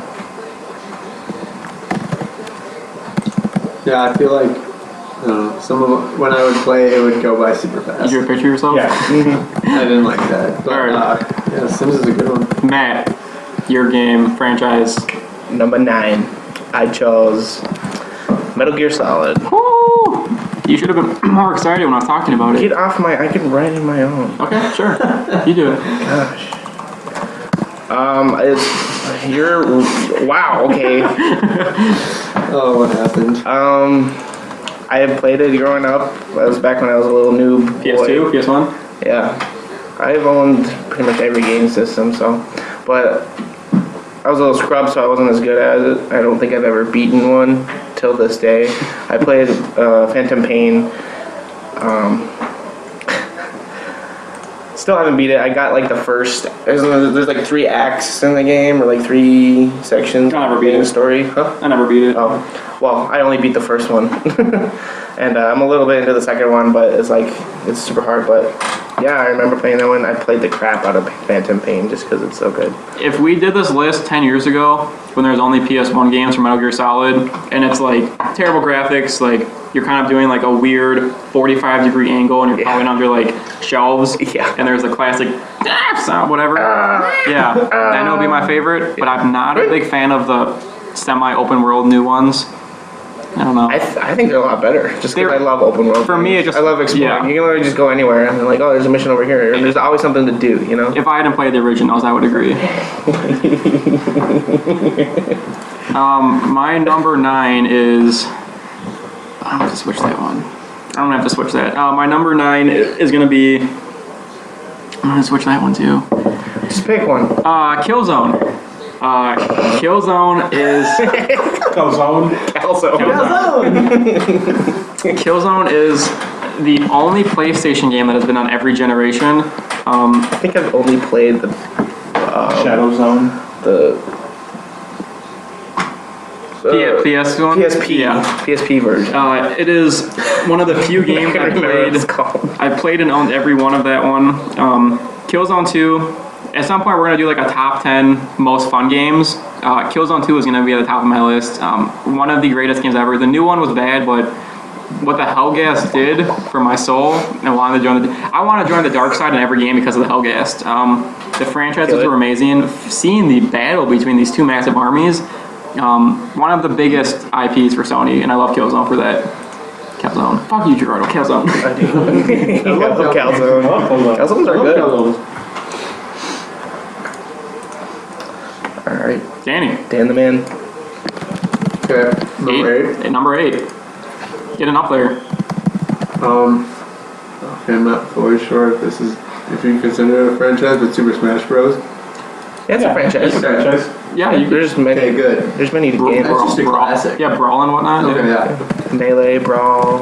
Okay. Yeah. Melee Brawl. But that was one that Is that the Metallica that's thing? like how I met people. What's the Metallica? Yeah. You know? Yeah. I still kind of do it. Yeah. Every You just picture meet I up saw from the through concert people. was people doing that. Yeah. And you're like, yeah. Hey, you want to come over and play Smash Brothers? And then you're like, kick oh, their ass and you yeah. hate them. It's just a great. You can't not have fun communal playing game. Smash Bros. Yeah. I mean, you eventually rage, but you always have fun. Massive self- Everybody has to have a good memory of Super It is. Smash Bros. The newest one, freshman year when I was living in the dorm, because we had a Wii U in there, we checked our hours played at the end of the year, and it goes by like a month. Every month we had about, our lowest month was like 125 hours on it. Because there was times like I'd come back to my dorm at like 2 a.m. and there was people I didn't know and they're playing. Yeah. Yeah. Somehow our room became like the hangout room because it was a quad. It was supposed to be a lounge. Our most was I think 370 hours. Gee. We ended up with blame almost you. 2,000 hours at the That's end of the incredible. year. That's That's awesome. great. And I love all the different characters from all the different games. Exactly. And then everyone that kind of has their favorite, and then some of them are like power, and it's just like. And it becomes personal Like, too. Like, everybody knows about it. Oh, it Everyone, becomes you know? personal. and it's personal too because like a map that will guy pop everyone up and it's like I know. if I'm playing with a map with someone like I know uses the map to their advantage, like no, I'm not playing with you on this Yeah. map. It's like no, get out of here. Yeah. You cheat on this map. I'm a Kirby guy, so everyone hates playing with me. Dude, down B on Kirby, Yeah. I will knock you off the map. Bet. No, I'm We're gonna have the Kirby off sometime. I can do 99 stock, 200% blast. I'll kill 99 other Kirby's in like a second. Bet. I'm so good. Down B is all I do. Oh, And the Smash, I'm so good at timing though. Like the Smash, I can always get 3 people in it. yeah, and like you can. The only time I ever get knocked off is literally if I'm at like 300% and I just go flying. But Yeah. you can just float back. Well, I know. Yeah. And people are just it's so watching cheap, like, but yeah. I can't do anything. Yeah, to they're get like, back over I here. hate you. You're like, it's in the game. And it's one of the few games I want to get better at for the sole fact I want to Just be able. to get good, you know. And I want to be able to do what the pros do, and like if you're battling someone, they're about to wanna die. get paid. I want to self-sacrifice myself, so you fall off, but they fall off first and Yeah. die. I want to be able to do that. Yeah, Pull a Sherlock Holmes. I pulled that a lot. Just playing with friends, or whatever. I have like 2 stocks, and I'm up against one last person. They only have 1, and I just like suck them up and jump off Yes. the edge, and I win. Yes. Good pick, Danny. Yeah. Gerardo, My number ocho, Cinco, the ocho, is Halo. Halo. Hero. Hero. Hey, stop chewing on my cord, bumper. One of the best FPS. Ruby's a part of this now. Great campaign. Yes. Semi-great show for the time. Yeah, I mean, set a standard for FPS. I agree. And I think the PlayStation never had a game like Xbox had Halo. Yeah. Like that was the go-to. Like you want Halo or Gears. PlayStation had a bunch of games, but not as huge as that one. Were you a fan of the Halo Wars? I had it. It was That okay. was like the one that I stopped getting them at. Yeah. It was cool to try something different. No, I liked Yeah. Halo Reach too. That was like Reach a was lot good. different than how it usually Halo gameplay 3, is. ODST. I did play a lot. ODST I've played probably like 5 times all the way through. Is I didn't like ODST. Really? Yeah. it's different because you're not overpowered like Yeah. like Master Chief. Yeah. That's true. But it's good. And probably the best game in the Halo franchise. He doesn't bite is on probably Halo 3. Halo 3. Oh, Halo 3 I logged too many hours out of that game. Yeah. That's like the Team one. That's SWAT. like the classic Halo game. Like I feel like Call of Duty 4 is like the classic best Yep. one. Yeah. Halo 3, Okay. classic Yeah. best one. I mean, Also- Combat Evolved was, it was basically just a game changer completely because when it came out, everyone was like, holy crap. Halo 2? You're surprised. Halo? No. Halo. Before I forget, the Mexican Penises. margaritas. Ooh. What are they? It's like fake Newtons, but they're strawberry. Oh.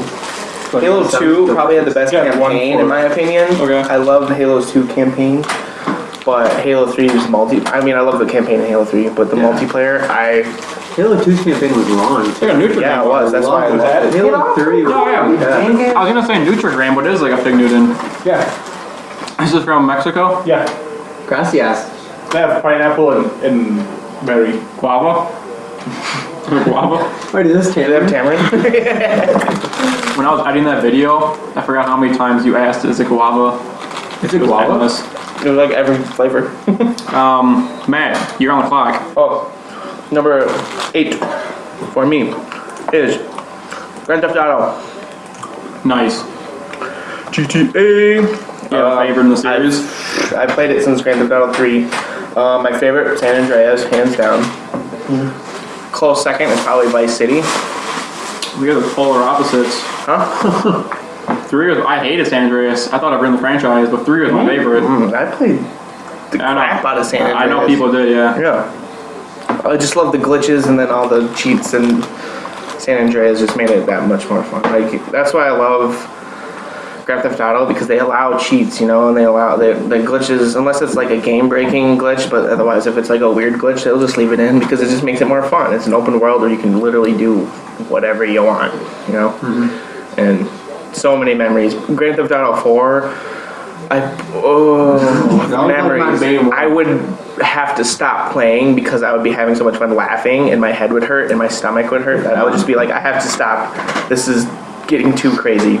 Same thing with Grand Theft Auto 5, but I haven't played it that much as the other ones, but still great. I will say, San Andreas kind of opened me up to the gaming world, because remember when that came out, Australia Parliament tried getting it banned from the country. Yeah. I was like, this is interesting. Yeah, good franchise. Stop biting me. Sorry. It doesn't hurt, but it's annoying. You take Wait, Pupper. why do we have to do this podcast naked? Sorry. Sorry, I'll stop biting you, Hunter. On that. Sorry. I'm good. Ruby, you're not a valuable member of the team. Can't cooperate, then you join us. I'm kicked out. We're on 8 right now. Yeah. My number 8, I'm going to switch this one also. I'm going to say Pokemon is my number 8. Pokemon. What do you like? The reason it's kind of low is because as far as like the Pokemon like Red, Blue, X and Y and stuff go, it never really changes too much. But then I love games like Pokemon Snap and everything you said. Yeah. So that's going to be my number 8. I don't want to say too much about it. It's a huge franchise, good for Pokemon. If the show wasn't there, I probably wouldn't have it on my list. True. Very true. Danny, 7. 7? I went with Portal for 7. Great. I loved that game. Totally forgot about Portal. It was It's in my just honorable such mentions. a puzzle, and I love puzzle games. Puzzle games are so good. I used my mind so much. I felt so smart after I'd get through each one, and it's just like all the concepts that come out of it too. Of can you use this portal here and this one there? And it's just so fun and so interesting. The campaign on it and all that. Cannot agree more. Yeah. I love that. I remember playing, because Portal 2 had the co-op. I remember going over to Ethan's and I was like, hey, you want to play Portal 2? There's a co-op, we can try and beat it. We got so hooked on it, we literally beat it in one run. We played it for like 8 hours. That's one of the games you would. Yeah. And it's one of the few games I wanted to express physically too. Like I'd always want Aperture Laboratory shirt, or I'd always want. I saw like a bookcase once that had like the portals on it. Like I've always been fascinated by it. Oh, I know. The whole rundown, as if it's almost like apocalyptic, but you know, Portal 3. You don't know, and then you're solving it. It's just, if Portal 3 ever comes out, I think it's going to be huge. Oh yeah. Half-Life 3. You guys may think it's funny, but me and Ethan were gonna get tattoos. Like we had ideas. I could see that. I was gonna get a blue one, and he was gonna get an orange one of the ring for the portal. That would be kind of Yeah, I was like, that's such a good one. Just 'cause. and then you could like stick your finger through it. Yeah, and it would come out of his arm. Speaking of, I did get my platinum in Ether. Really? Yeah, it took a long. Nice. I did have to use my resources online to figure something out. Super hard game. Cheater. Just kidding. Portal's a great pick, Danny. That was in my honorable mention. Oh, was it? I didn't get them. Well, I guess I can make some. Gerardo. 7. Yes. Assassin's Creed. Oh. Good one. Good one. You dingus. I We know. can change it. We can all change our list before we count it. It was good. Yeah. Thanks. Good. End of story. No, it's one of the best hardcore games next to Mirror's Edge. I love how Like they had really good games in there. It had really bad games. That's why it wasn't higher on the list. Revelations, Unity, Syndicate weren't that good. I like Syndicate. It's not the That's best. me. That's me. No, it's not the best, but no. You gonna see the movie when it comes out? What? You gonna see the movie? Yeah, Definitely. Ezio's story is probably the best. Yes, he has a very good story. In Assassin's Creed. The lore, the art style, it's like How historically like, accurate it is really. yeah, it's like it's very the lore nice. is like really deep. Yeah. I want to expect the Spanish Inquisition. I feel like the further up it gets, it looks like less realistic, like Assassin's Creed Syndicate. Because of the annualization, maybe? No, it looked too steampunk. It didn't look. That's true. It didn't look like historically accurate. Could be trying to milk off Dishonored fans, maybe. Yeah, That's true. That's true. well, yeah. So that's it. Probably the best game in the Assassin's Creed franchise. It's a toss-up between Brotherhood and 4. Okay. I can see that. Yeah. I haven't played Brotherhood, but I heard it's really good. I have played 4, and I love it. It Good. was 10 out of 10. That's a great pick, yeah. Yeah. Well, Fantastic. 10 out of 10. 7 out of 10. Or 3 out of 10, because 3 points. Shut up. Okay. Write it down, pupper. Matt, you were... Reno? Oh. My number 7 is. Come on, Bobby. I'll wait till Danny gets back. My pick? No, No, it's me. just say your pick, yeah. My number 7 is Mario. Hey. Yeah. It's me, Mario. I mean, it's self-explanatory. Yeah. It's literally Mario is Yeah. one of the most I had it on there, but biggest characters in gaming. He's it's the like the icon go-to of for a lot gaming. of Yeah. people.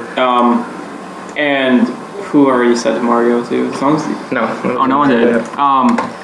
My number 7 is also Mario. I kind of want to put it lower, but you know it is huge. I love everything that's spun out from like the Super Smash Bros. You get just the regular side-scrolling ones. We're gonna have started mobile games. You get like Luigi's Mansion, Peach games, everything that's spun off from it. It's all encompassing. It's just a powerhouse. Yeah, and you can't, even if you don't like the game, you can't put it on your best franchise list because it is influential. It's one of those games that everyone has played. Yeah, like people know Jesus, Santa, they know Mario. Yeah. Yeah. Like Mario. He's probably Kart more is one of the popular than biggest Jesus, ones. to be Yeah. honest. You just can't not put it on your list. Yeah. We're almost halfway done already. Yeah. Okay. Danaman. Number 6. 6. I went with Halo for this one. Halo. Good one. I can see your. Same reasons that Gerardo had said before. Yeah, basically I didn't buy all of them. I played pretty much all of them, played and the ones I everyone. bought, I have played multiple The only times. one I've And never played It's was one that I Halo go through even now and just keep replaying it. And I love Forge mode on there. Oh my god. Forge? I love building Forge. maps. You can build your own you can maps. build. I would make I race love tracks Forge. all the time and race around. Or like made like a D-Day map on there. I would spend hours playing that. I love that so much. Yeah. Keep it closed. I don't know if Max had That's how magnets. it locks. Because there's no lock. It's just magnets. I didn't know that. There's 2 magnets right here, so you have like nice headphones. If you want to hang them up, just like stick them right here. That's cool. Peace. Isn't that bad for the Those device? magnets, yeah, those magnets were in headphones. Yeah, they do. Yeah. Yeah. Not mine. I use it a lot. Yeah. True. Give your ear cancer. It's just metal. Gerardo. My number 6, Battlefield. Nice. Oh, why didn't I? I love you. Put it on your list, Matt. Needs all the points. Frick. Best FPS. Woo! Hands Yes, down. hands down. I'll put my hands up for that. Yeah. Battlefield 4 could have been better at release. Probably could have used an extra year to release it. They did rush it, but that's They fine. rushed it, but All caps. now Everybody's rushing. it's pretty good. Man, dude.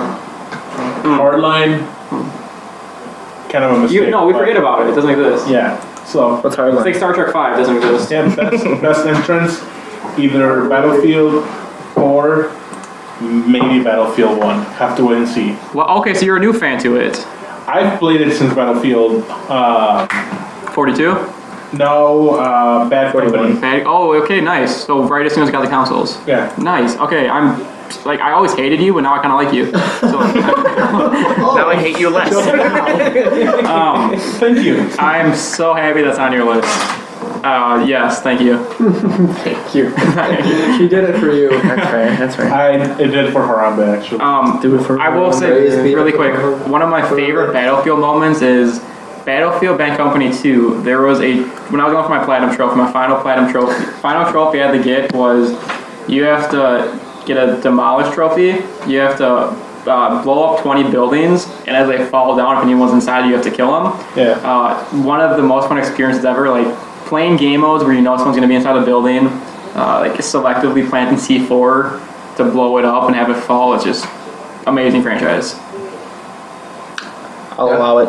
Oh, wow. Thank you, Judge. All right, my number 6, Smash Brothers. Just because fucking love that game. Yeah. Ugh, the memories. Memories. I'll allow it. I do still play it. I have it for the 3DS and I play it. I Yeah. thought you were going to include that with Mario, but I'll allow it. Mario is its own. Smash Okay. Brothers is shut up. Okay. Yeah. Smash Brothers. Nice. My number 6 is also Halo, just like Danny. This is the game I probably played the least on my list because I only played it when I was at someone's house with Xbox. Yeah. I might have played it here, probably like ranks like number 4 for places I played it the most at. Yeah. Maybe 3. I never had a chance to play it a lot, but when I did, it was always amazing. One of my favorite maps was you're kind of in like a valley. There's 2 tall towers on the sides. Oh, Is that it? And there's like a beach on one end of it. Mm-hmm. There was always amazing. Yeah, that's a fun map. Looks like the original. And then there's always the new, not new, but when you would do like trash compactor and other weird game modes like that. Oh yeah, the community game. Yeah, modes. yeah, I fell in love with those. I love those. Yeah. There were so many things, and like people would make custom maps, and then you'd be like up in the air on a racetrack, and they'd push you off. Yeah, the Halo game mode And where you there's- have to drive across the ring and you have to get to the sniper at the end and shoot the guy. Yeah. Stairway to Heaven, and then there's There's the one where it's like there's a bunch of main cannons that would push you down, and then like a teleporter that would bring you back up to the top, and you keep going faster and faster. Yes. And then people would be at the end with the gravity hammer, so you have to like hit the cars. Yeah, that was one of my favorites. I And then love that one. the big circle desert one, when you go outside the outer rim, and like the ancients ever tried killing you. Oh and you have to try to make the it death through rays. the tunnel. Yeah. But the one you're talking about was one of my favorites. I forgot about that one. Yeah, I love that one. So because of those games, Halo's Duck Hunt. I number love 5. playing Duck Hunt too. But like there was a little track like walls that you could like go up behind, and there was like one sniper, and everyone that was like running to get to the end was all like their armor was yellow, and so you had to like when they ran by you like had to shoot them with the sniper and stuff like that. That one was really fun too. Those arcade games. I might have to Did go you watch guys those. ever find a grunt at the end of Halo 3? Yeah, where he's like freaking out. He's like, "They killed us all," or whatever. I forget what he says, but he's like suicidal grunt. He's like on the edge. Stop there. You just he's like flipping out. I think you just like kill him. Oh, that's so weird. I never killed him. The little Easter eggs they put in Halo games are. I'm happy to see that Halo's probably going to be in our final list. Yeah, Nice. Yeah, definitely will be. I'm glad. Dan, you're up again. I'm up again. I ran 5. Hello, as we call it in Mexico. Holla. 5. I went with Grand Theft Auto. Nice. Good. Yeah, I didn't play a lot of the earlier ones, but when I did play, it's just you can do anything. Yeah, it's just so and much fun it's to goof around. realistic, and the actual stories are great. Yeah, And just like, and I feel like it has changed a lot at Rockstar Games also. So, yeah. Gerardo, number 5. Number 5, I have Civilization. Nice. I knew that was I going to be was somewhere. so close. I think that's in my honorable mention. Do you always play Civ over like Age of Empire and Empire Earth and all those? I didn't play Civ until Civ 4. Okay. Before that, I played Age of Empires. Age of Empires, not Age of Empires. Age of Empires. I love the Civ is turn-based. It's not real-time. Yeah. So you get more time to just work out stuff. Age of Empires, it's real time, so you're like trying to You're scrambling. to make things work while you're being invaded. You're like have like Sounds very stressful. yeah. So It's a game that you lose time in that game, right? it's honestly, I think I've played that game from 9 in the morning to 5 in the morning. I Just believe- marathon. I got back into it this past semester, and I would play like when I got back from work, and all of a sudden I'd be like, "It's 2 in the morning. I need to go to bed." Because you're like just one more turn. Yeah, Just one more turn. You're like, "Oh, I Just want to one do this more the next turn. Oh, I want to wait till I get that. Oh, I want to do this." It's just wait until I have enough diplomats to pass this resolution. yeah. Keep that Yeah, feeling. Yeah. You're excited for 6? I'm really excited for 6. How excited. When does that come out? Comes out in October. October this year is gonna be Can I get a video game review for you when it comes out? sure. Thank you. Cool. What is this, me? That's Me? you. Number See 5. you, man. I went with COD. Who? Call of Duty. Oh, and the fish. Yeah, not the fish, sorry. More about There is the like this really weird indie game called COD of Duty, where you like go around and you shoot fish. It's like an indie game? Yeah. It's like, feels like an Xbox It's like arcade super game. low, but that's what it looked like. Yeah, it was like super low budget. Shrek 420. Oh god, Did you ever no. play I created a game with zombies in it? Yeah, I played that game so much. Alright, so COD. But yeah, Call of Duty, played since I really got into it. COD 4. I have played like the earlier games, like not when they came out, but like past, just like at the throwbacks, like oh let's go play one of the old COD games. I'm like yeah sure. Well done. Same reason Danny said probably. Yeah, I mean, Modern Warfare 2 is probably my favorite. I played Modern Warfare 3 the most, but I love. I'm not really excited. Once it got to Modern Warfare 3, that's when I stopped. I slowed I down. felt like it was just I played it Too much? so much. just too much. I stopped playing the campaign after Okay. Black Ops, the first one. They stopped But- for Modern Warfare 2. Yeah, Yeah. but the multiplayer, I still occasionally jump on Black Ops 3. If when we do in the future, I don't know if I ever said this, a list of top 10 like most fun games, it'll be Call of Duty on there for like Modern Warfare 1 or 2. Yeah, I don't know if I wouldn't say the franchise is worth being on the top 10 list for me. that's fair. It's still cool though. I didn't have it in my top. Like I probably was one of the most game, like the game I played the most, like Yeah, for sure. out of my gaming career. And I feel like But it's also the game I've raged the most. Oh yeah. I feel got like pissed off at. arguably Throwing controllers. Call yeah. of Duty might have the most hours played of any franchise. Yeah. Remember, like, whatever Call of Duty it was, maybe Black Ops 1, on the very bottom, it would always say, like, this week, this many hours are played, Yeah. this many bullet. Like, there would be, like, 1 billion hours played in, like, a week. Black Ops 3 had this new, like, you can unlock this new special melee weapon in multiplayer if all the whole community that's playing Black Ops 3 plays, like, $350,000 by this day, or whatever, and, like, when they started it. And, like, it was like, I think it was, like, about a week or so that they did it, and by, like, the third day, they're already almost done. I'm like, good God, so many people are playing I know, this. that's, Oh yeah. and that's one of the games for me back then. I would be like Gerardo with Civ. I'd be Yeah. playing it super late online with people and, like, not know what time it is. Oh, yeah, I've pulled all-nighters with COD. And also, one of the best things that's going for it is there's only a minute between games. You're always right back in it. Yeah. Yeah. Which is nice. Go run, grab some more food, and sit back. Call of Duty, Mountain Dew, and Doritos. Oh, Number pizza rolls. Number 5 for me, which could climb the list come next year, is going to be God of War. Kratos is my all-time favorite video game anti-hero and just character. Never have I enjoyed learning about something I already knew about so much. And for people that don't know about mythology, it's amazing. I love that they're using a new engine for the new Norse mythology and how they're gonna. I'm gonna learn more about that because I don't know enough about that right now. And it's gonna teach me about fatherhood, I guess, in the new one. And I also love God of War is super controversial. Like, it's had a lot of nudity and bad scenes where there's been public unrest about the franchise. I feel like it's pushed boundaries a whole lot.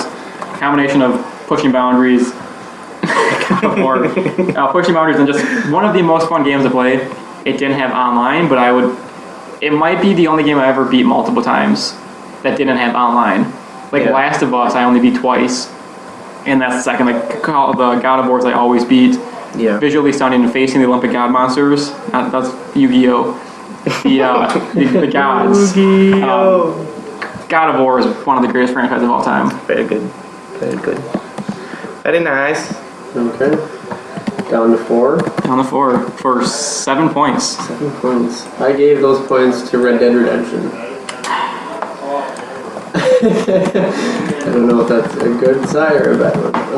I kind of regret putting that on there because I wonder if would you have thought of that if I didn't put that little note? Yeah. Okay, you would have. Okay. That's always been one of my. I remember when I had it, you were like, "Hey, can I borrow your Red Dead game?" Played it. You borrowed it. Summer. Yeah, you had it for like the whole. I don't. Did I ever give it back? No, I don't think you did. I think I still have. Yeah, I'm sure you do. It is no. Yeah. I just love So- everything about it. Anyone listening to a games podcast should know it's like the greatest, most fun game of all time. Did you play the Nightmares one? No. Oh no. Okay. Wasn't that the Undead zombie? Nightmare? Yeah. The zombie one. I never played that one. I have never been so excited for a sequel to a game than I am for. Yeah, because we talked about that. And we will again when we get more info. Gosh, I kind of want to replay the first one before the new one comes out, just so I can like brush up on it again. It might be the game that all four of us are the most excited for because we're all into it. Like I don't know if you're not into it, Gerardo?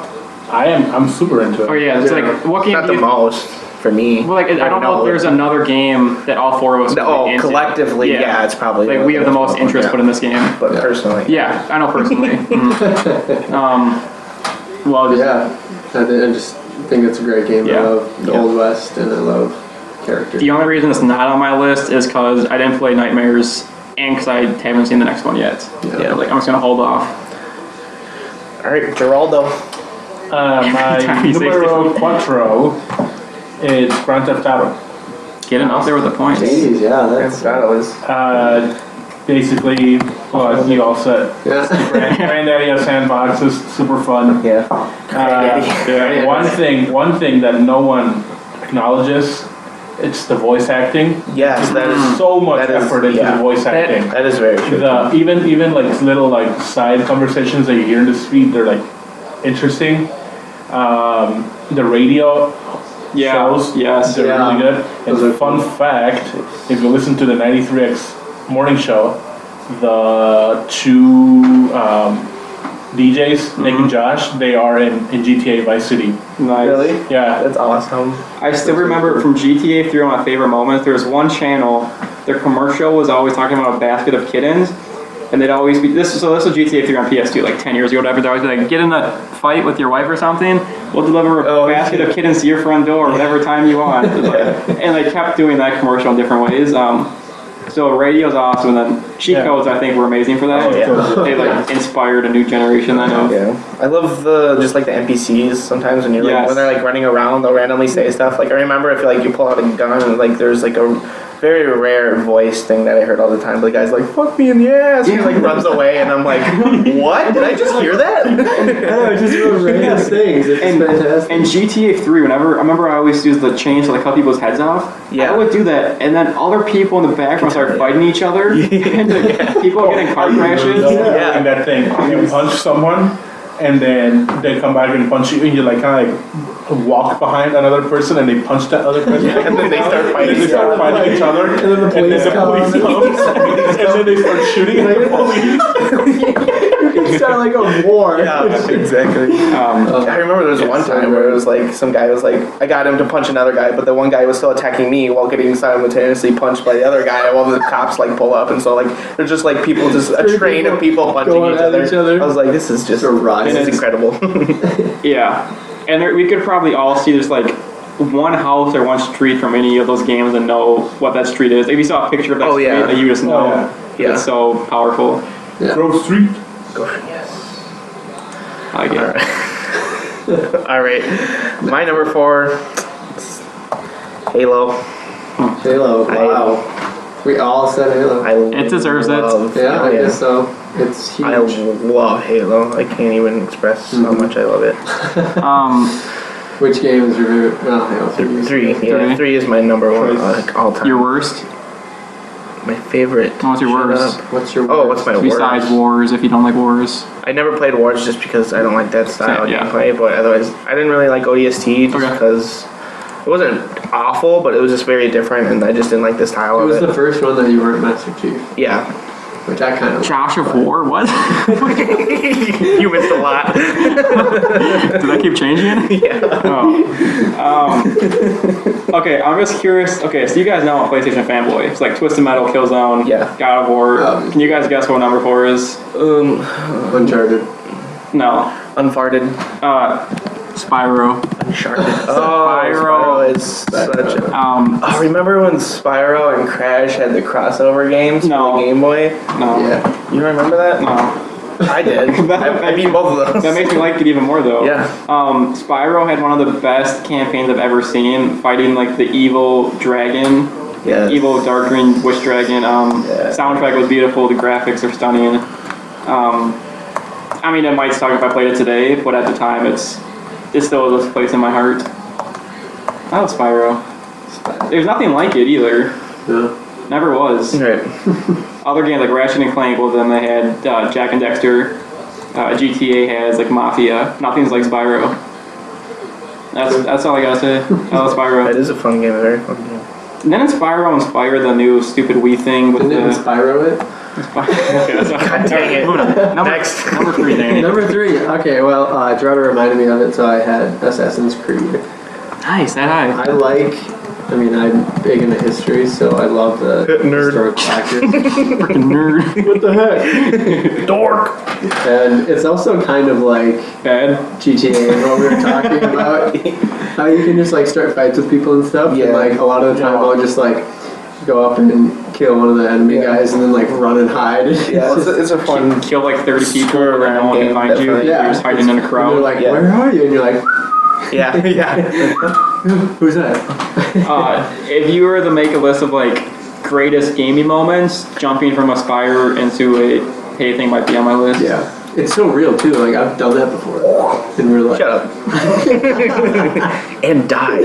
Didn't died. I died. Do you guys know the YouTuber Game Theory? Who does like Yeah. theories? Oh, video game. Yeah. Game theories. Yeah.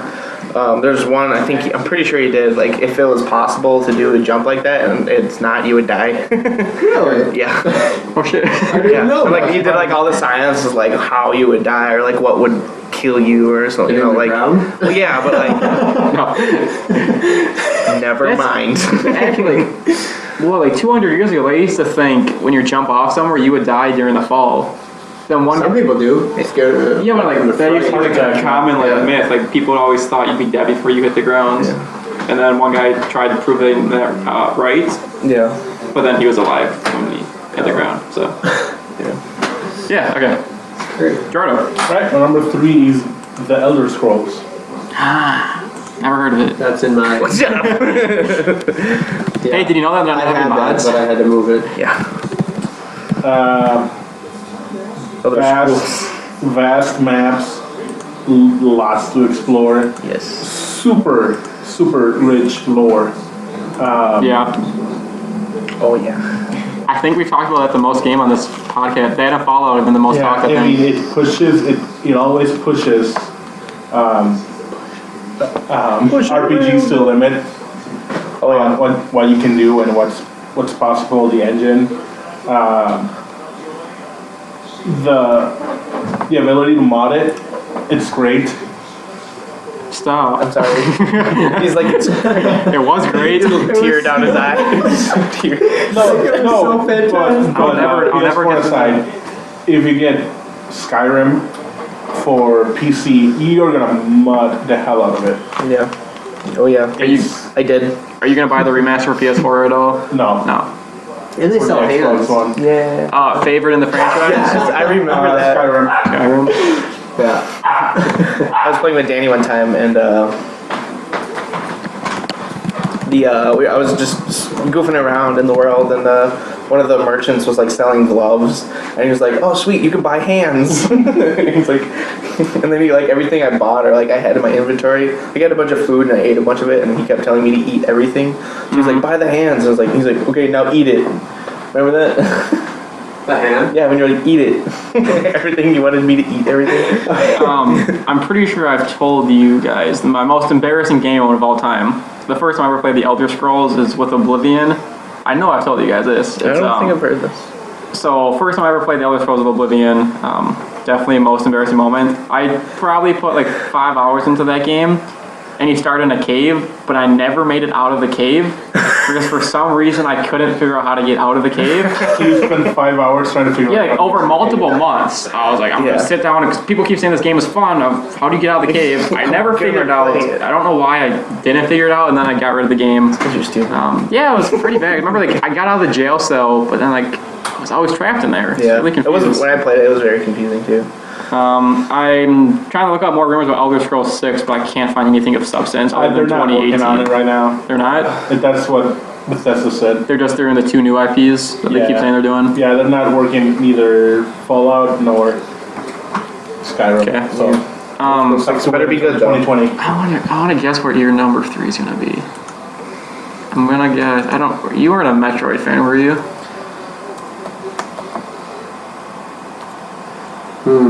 Yeah. Fallout. Fallout Boy? Follow. Oh. Fallout's my number 3. I played Fallout 3, played New Vegas, Fallout 4. I didn't play 1 or 2 because they were like a lot older, and I just wasn't wasn't really into it then. But I logged a lot of hours into New Vegas. Like I probably beat it like 4 times, Well, and like that's definitely one I want to get more into. yeah, also. it's another one where you can just stick to the storyline, and it's super fun.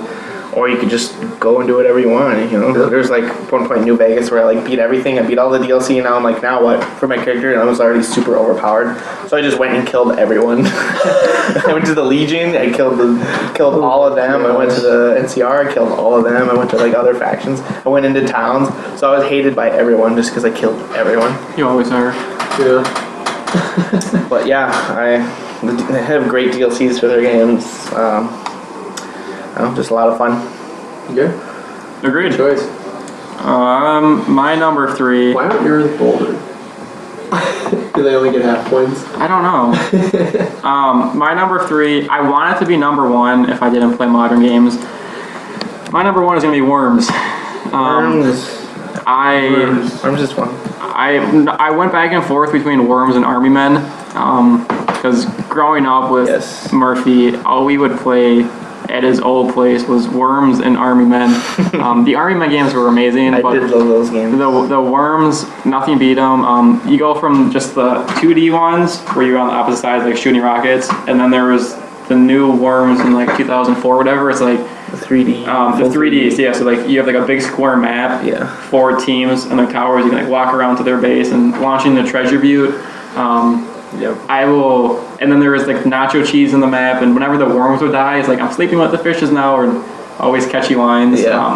Worms is probably the most innovative franchise of all time. I love setting up your team, and then you just give them all ridiculous names. Yeah. They're like, who's next? And it's like Fort Muncher or something, like, you know, or name them something like that. And you're like, oh, the Fort Muncher's gonna get you or something like that. The voices, the weapons, it's all amazing. And there's even mobile, so like, Worms is great. Worms is good. That's a good choice. It's just cute.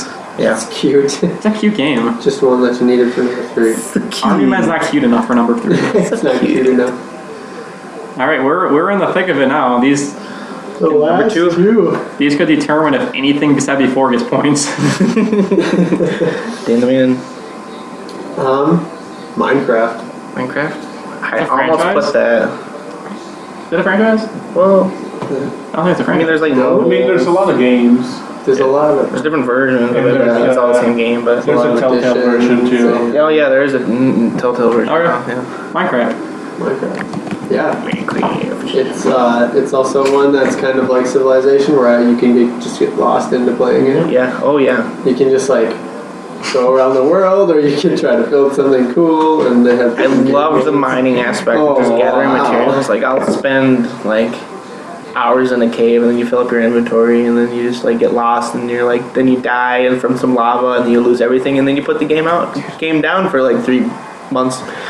I would spend so long digging super deep holes and filling with dynamite. And just Oh yeah, the creative mode. You can just you can build. That's all I play. You could do that as like a break from survival. And in survival, you would just crap your pants. Same Gerardo, always super creative. I remember back in high school when people were playing on PC. They'd have, I never did this with them because I didn't do PC, but they'd have their own servers, and they'd always get mad at each other because someone would go on the server and like burn their house down at night. I was like, griefers. And I liked that too, like the server play. Like people have like Hunger Games versions of that. Yeah, I so much love playing Hunger Games. that got me into YouTube videos for gaming. Yeah. Watching Hunger Games. Adam had his own map Adam for a had his own, while yeah. on He did? the Xbox, yeah, I and think he would he just invite all his stopped friends. playing like a couple months ago. Yeah. You're still playing that, right?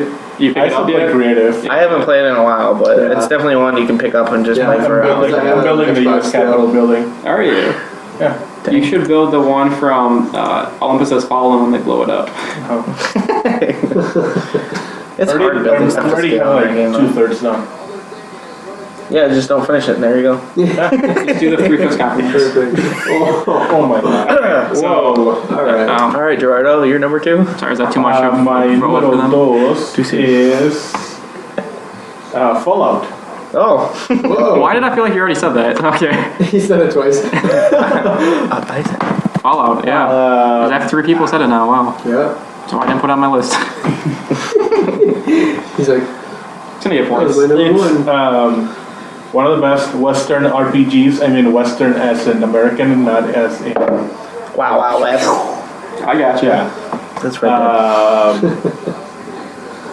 Really good, like deep stories and like There's a lot of everything. lore for There's that a game. reason for everything being there. Is there settlement after settlement needing help? Okay. You played Fallout 4. I Yeah. played 3. 3 was a lot New better. And Vegas. Vegas. I played all 3 of those. New Vegas. There's It's not a only reason. settlements. There's a reason I know, for but it's everything in not New that. Vegas. Yeah. And like everything has reason in New Vegas. They're, for the most part, they're I know, fairly scientifically I'm just being that guy. accurate, you know. We're at the top points. You gotta criticize it a little bit. Really like Minecraft's graphics. deep. What? Square. Dang it. You got me. Style. Really deep, rich lore. The first 2 games that came out in the 90s, The PC, yeah. the PC top-down graphics, they're really good. I mean, I've played them. They had inventory systems, never played right? them. Yeah, and That's all I remember, They yeah. stand on their own.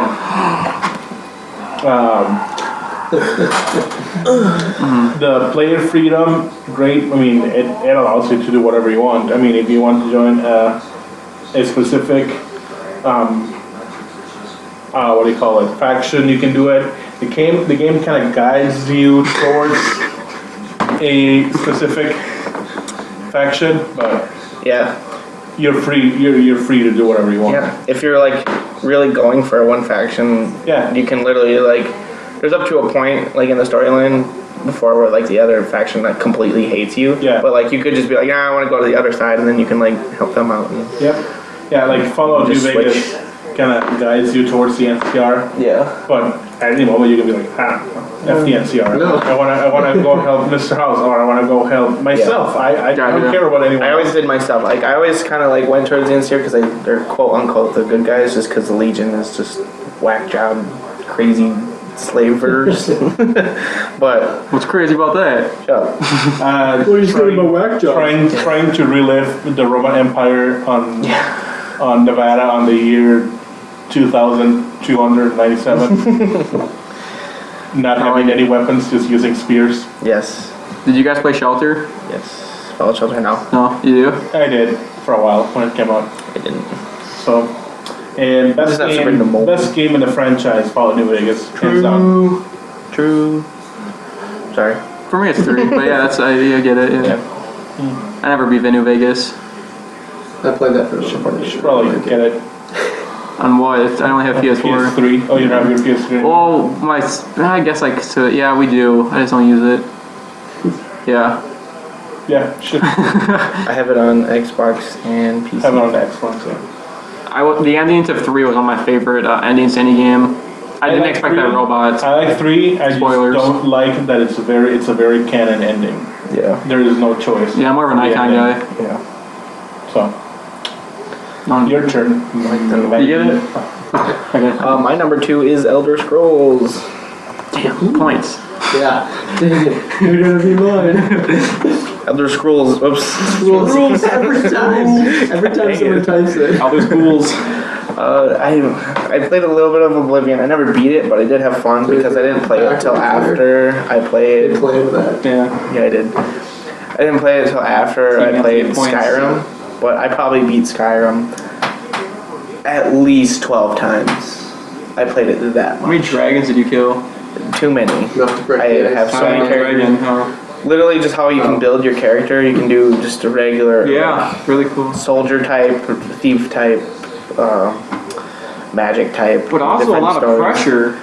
It's like you spend 10 hours doing that. Like, I want to play the game, but I don't know. Like, because when I first played that, I was like, how is this going to affect it? Because I spent way too long making my dude. Yeah. I know. Yeah, that's I was true. like, there's so many different people I want to be. Yeah. I want to What's be the like gameplay gonna this. be I like? want to be like slimy, Yeah. like a thief. It's just The different factions you can join, Oh, like Eric. the Dark Brotherhood. For me though. Well, Yeah. He played it? He played it. I thought he when hates good games. I borrowed it from I think you probably. Probably, yeah. You'll Your games get around. And Because I had like all the games. he so went I was like, into "Can I the play it?" city I needed to go to and made them all hate me. And then every Yeah. time I go there, they'd kill me. Yeah. What, did he kill all the chickens or something? Probably. Yeah, that was kind of like one of the crazy things is like I accidentally hit a chicken one time and then all the guards are like, get him! And I'm like, oh, it was just a chicken. But yeah, because it's like a 60-hour campaign.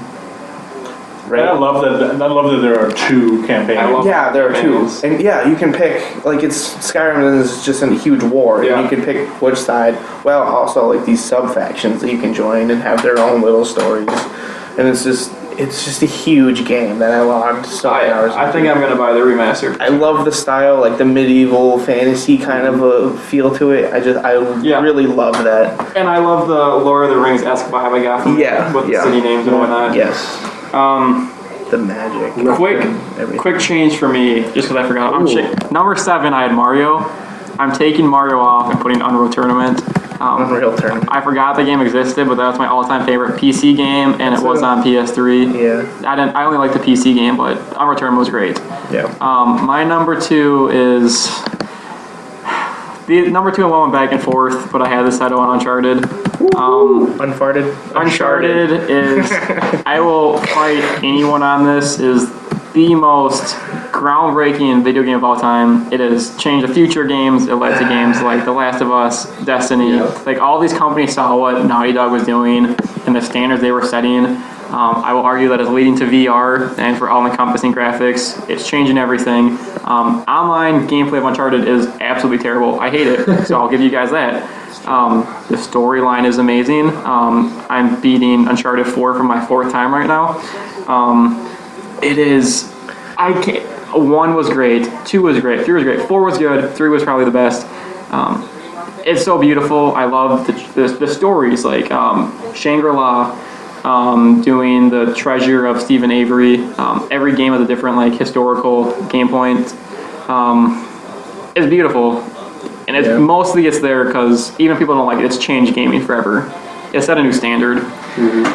I've never actually personally sat down and really played it, but in my honest opinion, I don't want to argue. No, that's or fine. anything, That's fine. I think it's very overrated. Like people are not saying, that's fine. but people are like, it's so amazing. I'm like, it's fun. It's good graphics. Okay, so you're not a fan of the gameplay or the story? Kind of the gameplay. I'm not in that style where it's Yeah. the fake.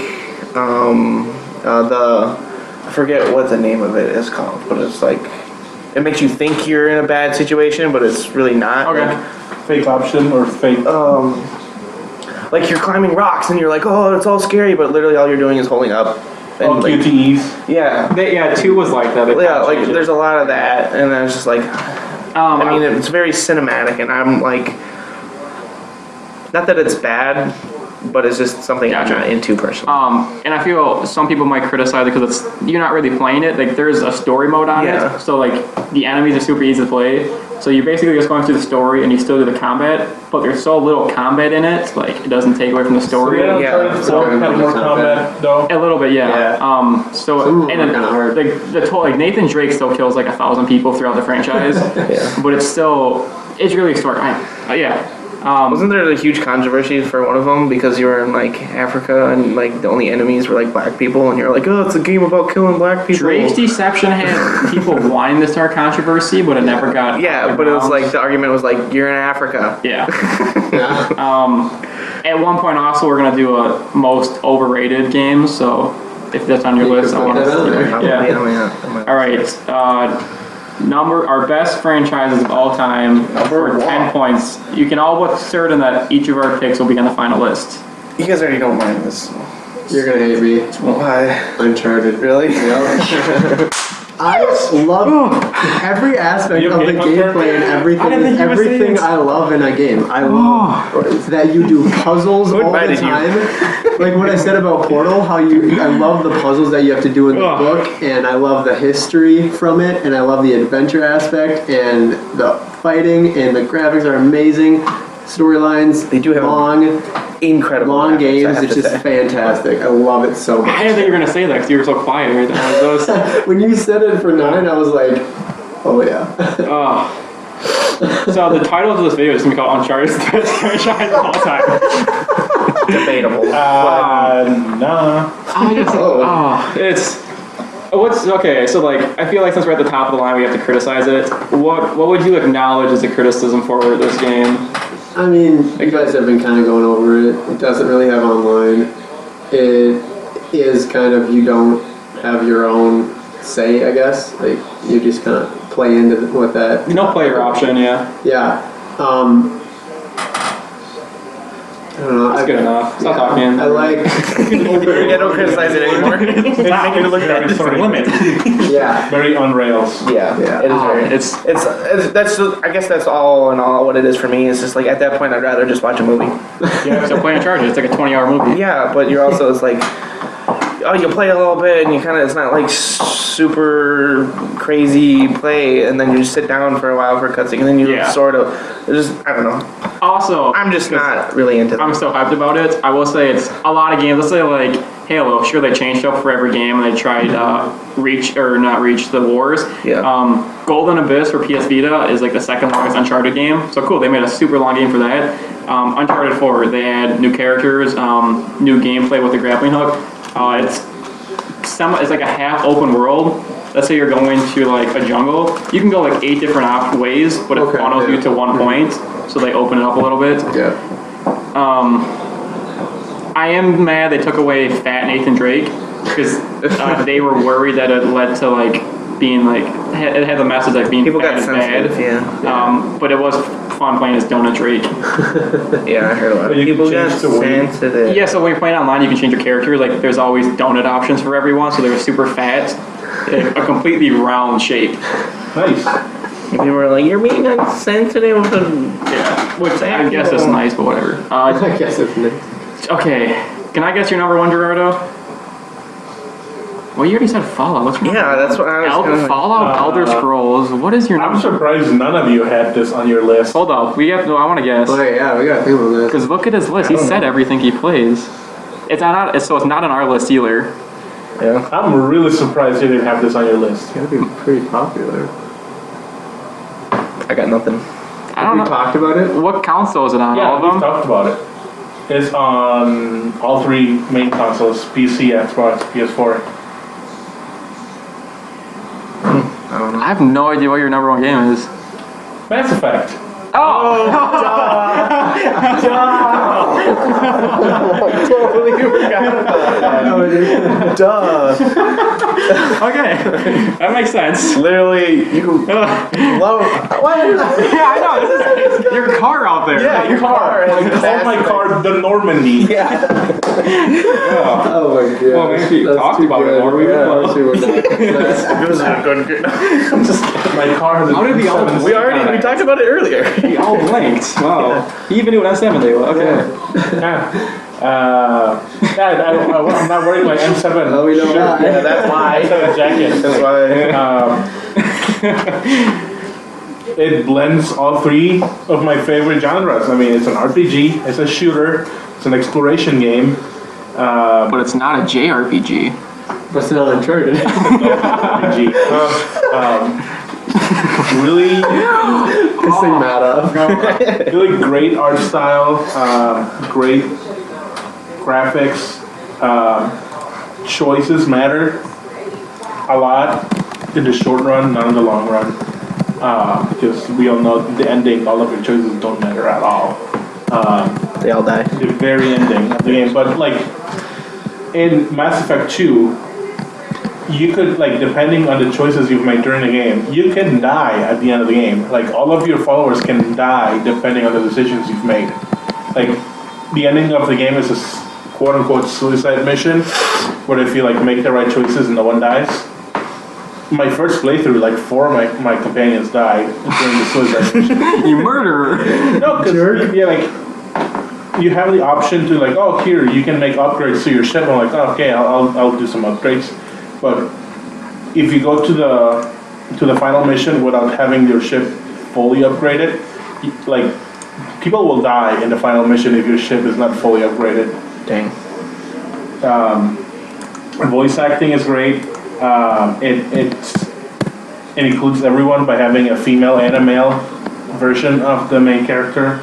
Yeah. All the species are interesting. The Turians, the Hanar, the blue people, I forgot what they're named. They're all female. I mean, it's a whole galaxy that you can explore. And it's basically what No Man's Sky should have been like. Do you think the next game is going to be better than any of the first 3 games? I think it's going to be different. Also, is it a new franchise? I don't think it's going to be like a new franchise. It's going to be like a... I mean, like, so there's not going to be like an offshoot, because it's not like all 3 Mass Effect games take place in the Milky Way galaxy. Hey, that's ours. Yeah, aren't we in their game? Wait a minute. So Milky Way. You're Mass Effect. You're Mass Effect. the new game takes place in the Andromeda galaxy. Somehow they discovered how to travel between Or intergalactic space. it's a billion years in the future when they're part of a galaxy. You said their parent is in Mass Effect 3, so... Yeah, they just live a long time. It's like Fry, you just got frozen for a long time. So, because in Mass Effect 3, like, the only reason why you could travel, like, in interstellar space, it's because of the mass relays. Without the mass relays, it would be impossible to fly between interstellar space. So, and the like, there are, like, real physics involved in the thing. I mean, the game is named after the physics that allows interstellar travel. In Uncharted 4, if you shoot a rock cliff, rocks fall down. Saying. Now I want to play it. You can borrow it if you get PS4. So that's my number one game. All three games are great. Ending of franchise could have been better. Yeah, a lot better. But I think they had too much pressure to please the fans. well, the thing is that halfway between the release of 3, people figured out the mystery between the Reapers. Like no one knew what the Reapers were attacking. So someone put together the reason why, and then EA told BioWare to change the lore because they didn't want it because it would be ruined. Mm-hmm. So they had to change the lore, and then they had to change the ending, and it was all rushed and it was a mess. I saw a picture on Facebook, maybe because you shared it, but it was Mass Effect 1, like, the Reapers are coming. Mass Effect 2, the Reapers are coming. Mass Effect 3, like, I told you the Reapers were coming. The Reapers are still coming. Because in Mass Effect, the reason, the original lore why the Reapers were there is because they, somehow using the mass relays was tearing apart the fabric of the universe. And they had to stop humans from doing it, and they just changed the reason to we just want to kill humans because they make intelligent people like artificial intelligence, so we don't like that, so we're gonna kill all humans. Well, that's fair. and it was good because the name of the franchise was the reason why the Reapers were attacking, because the Mass Effect was destroying the universe. So yeah, Read it? Yeah, okay. We can. We'll double check the point. Don't worry about that. You guys can double check me after. I can already tell that you're wrong, but you guys already know mine. it's Mass Effect. I knew it. I'm just kidding. Link. The Legend of Zelda. The Legend of Link. The Legend of Link, yeah. What is that? Who's Link? Does he have Rhett with him? Yeah, just the mean- nostalgia you mean of this Zelda? game. Did you guys ever play any, like, Legend of Zelda I've games? never played not Arcania I'm thing. so sorry. not- You need to get me into that. I had Just play it. I had one for Game Boy Color. That was like a gold case. Yeah. I don't know if I played it. There's so many games. Yeah. So many games. Too many. To stop. No, there's not enough anymore. It's not the game that has Illuminati. Yeah. I literally love it so much that I got a tattoo of the Triforce on my hand, so that says a Oh, lot. that's not the 4chan thing? No, shut up. I hate you guys. How am I You were wrong on really the Call into of Duty? 4chan, that's what you got that thing I hate you. But yeah, Ocarina of Time is my all-time. Like, oh, that's a lot of people's go-to Legend of Zelda game, but I love the story. I just loved it. I don't know why. It's just the nostalgia of playing as a kid, the memories as a kid, playing it on the N64. Like obviously not you guys, but everyone I knew had it. Oh. And you'd stay up late playing it. The infamous water temple of Ocarina of Time is another just icon of gaming. Just like think of Legend of Zelda, Ocarina of Time, everyone thinks of the stupid water temple that was like impossible. But yeah, I played a lot of the Game Boy games. Majora's Mask is probably my second favorite one because it wasn't necessarily a typical Zelda game, but the way it played was very fun because you had like you only had 3 days to do everything, and you had to go back in time to like play things over again, and like you unlock different things, and it was just super fun. My all-time favorite game franchise forever, and it will be forever. Never know. Last but not least. How am I wrong? Am I wrong on the Call of Duty one? You're wrong on I didn't have Call of Fallout. Duty. Where's Fallout? Because Danny has 1 point. 9 for Gerardo equals 10. You didn't put it in yours, so never mind. I thought you put it in yours. Okay, mine is, I think you guys should know what it is. It's Battlefield. Battlefield, Battlefield 1 sucked. It's World War 2, but whatever, it sucked. What did Battlefield? Battlefield in general sucks. Battlefield 1942 is what many gamers will credit to them getting started in the gaming world because it was amazing with Wake Island. Battlefield Bad Company 2 is the game I've played more than any game in my life, without a doubt. The Atacama Desert one, I've probably spent 300 hours just on that map, not exaggerating. I don't need to say too much, it's really amazing. Battlefield 1's great. Hardline never happened in my mind. Never even played it because it was terrible. Your Hardline is basically like Halo Wars for me. Yeah, We just don't talk about it. It can't ruin the franchise for me. The campaigns haven't been good. They're way too short. They're fun. Like I'll be playing like Conquest for 2 hours, get bored. I'll go on Battlefield 4 and beat the whole campaign in an hour because it's that short, and then you just kill a bunch of people without dying ever. Battlefield's amazing. I love jumping out of a plane, killing a dude in a helicopter, then landing in like another vehicle before I touch the ground. The stunts and the realistic part is bullet drop, everything is fantastic. beautiful. Honorable. Okay, yeah, so that's my number 10. Battlefield is probably my number 11. Just That's my number because 1. I played a lot. I played Bad Company, but only played the campaign. I didn't really get into anything else. Gotcha. Yeah. And at that time, I was kind of like, yeah, it's fun, but not really good. I was more into Call of Duty. And then I played Battlefield 3. I got really into the multiplayer and played a lot of the Battlefield 4 multiplayer. And so I never really played the campaigns just because I don't really like campaigns in games unless they're like RPGs or something, like really long story kind of campaigns. Honorable mentions. I'm gonna say mine quick while I try to finish the points, and you guys can double check it. For me, let's see, what do I have? Honorable mentions. Gears of War. If Halo didn't exist, Gears would take its spot. But Gears for me is too much of a hide and shoot game, too much to cover. Crash Bandicoot. It was fun, but it's really repetitive. FIFA and Madden, they were both on my list, but because I couldn't decide which one was better, I took them both off. Because Madden's amazing, but FIFA is more worldwide.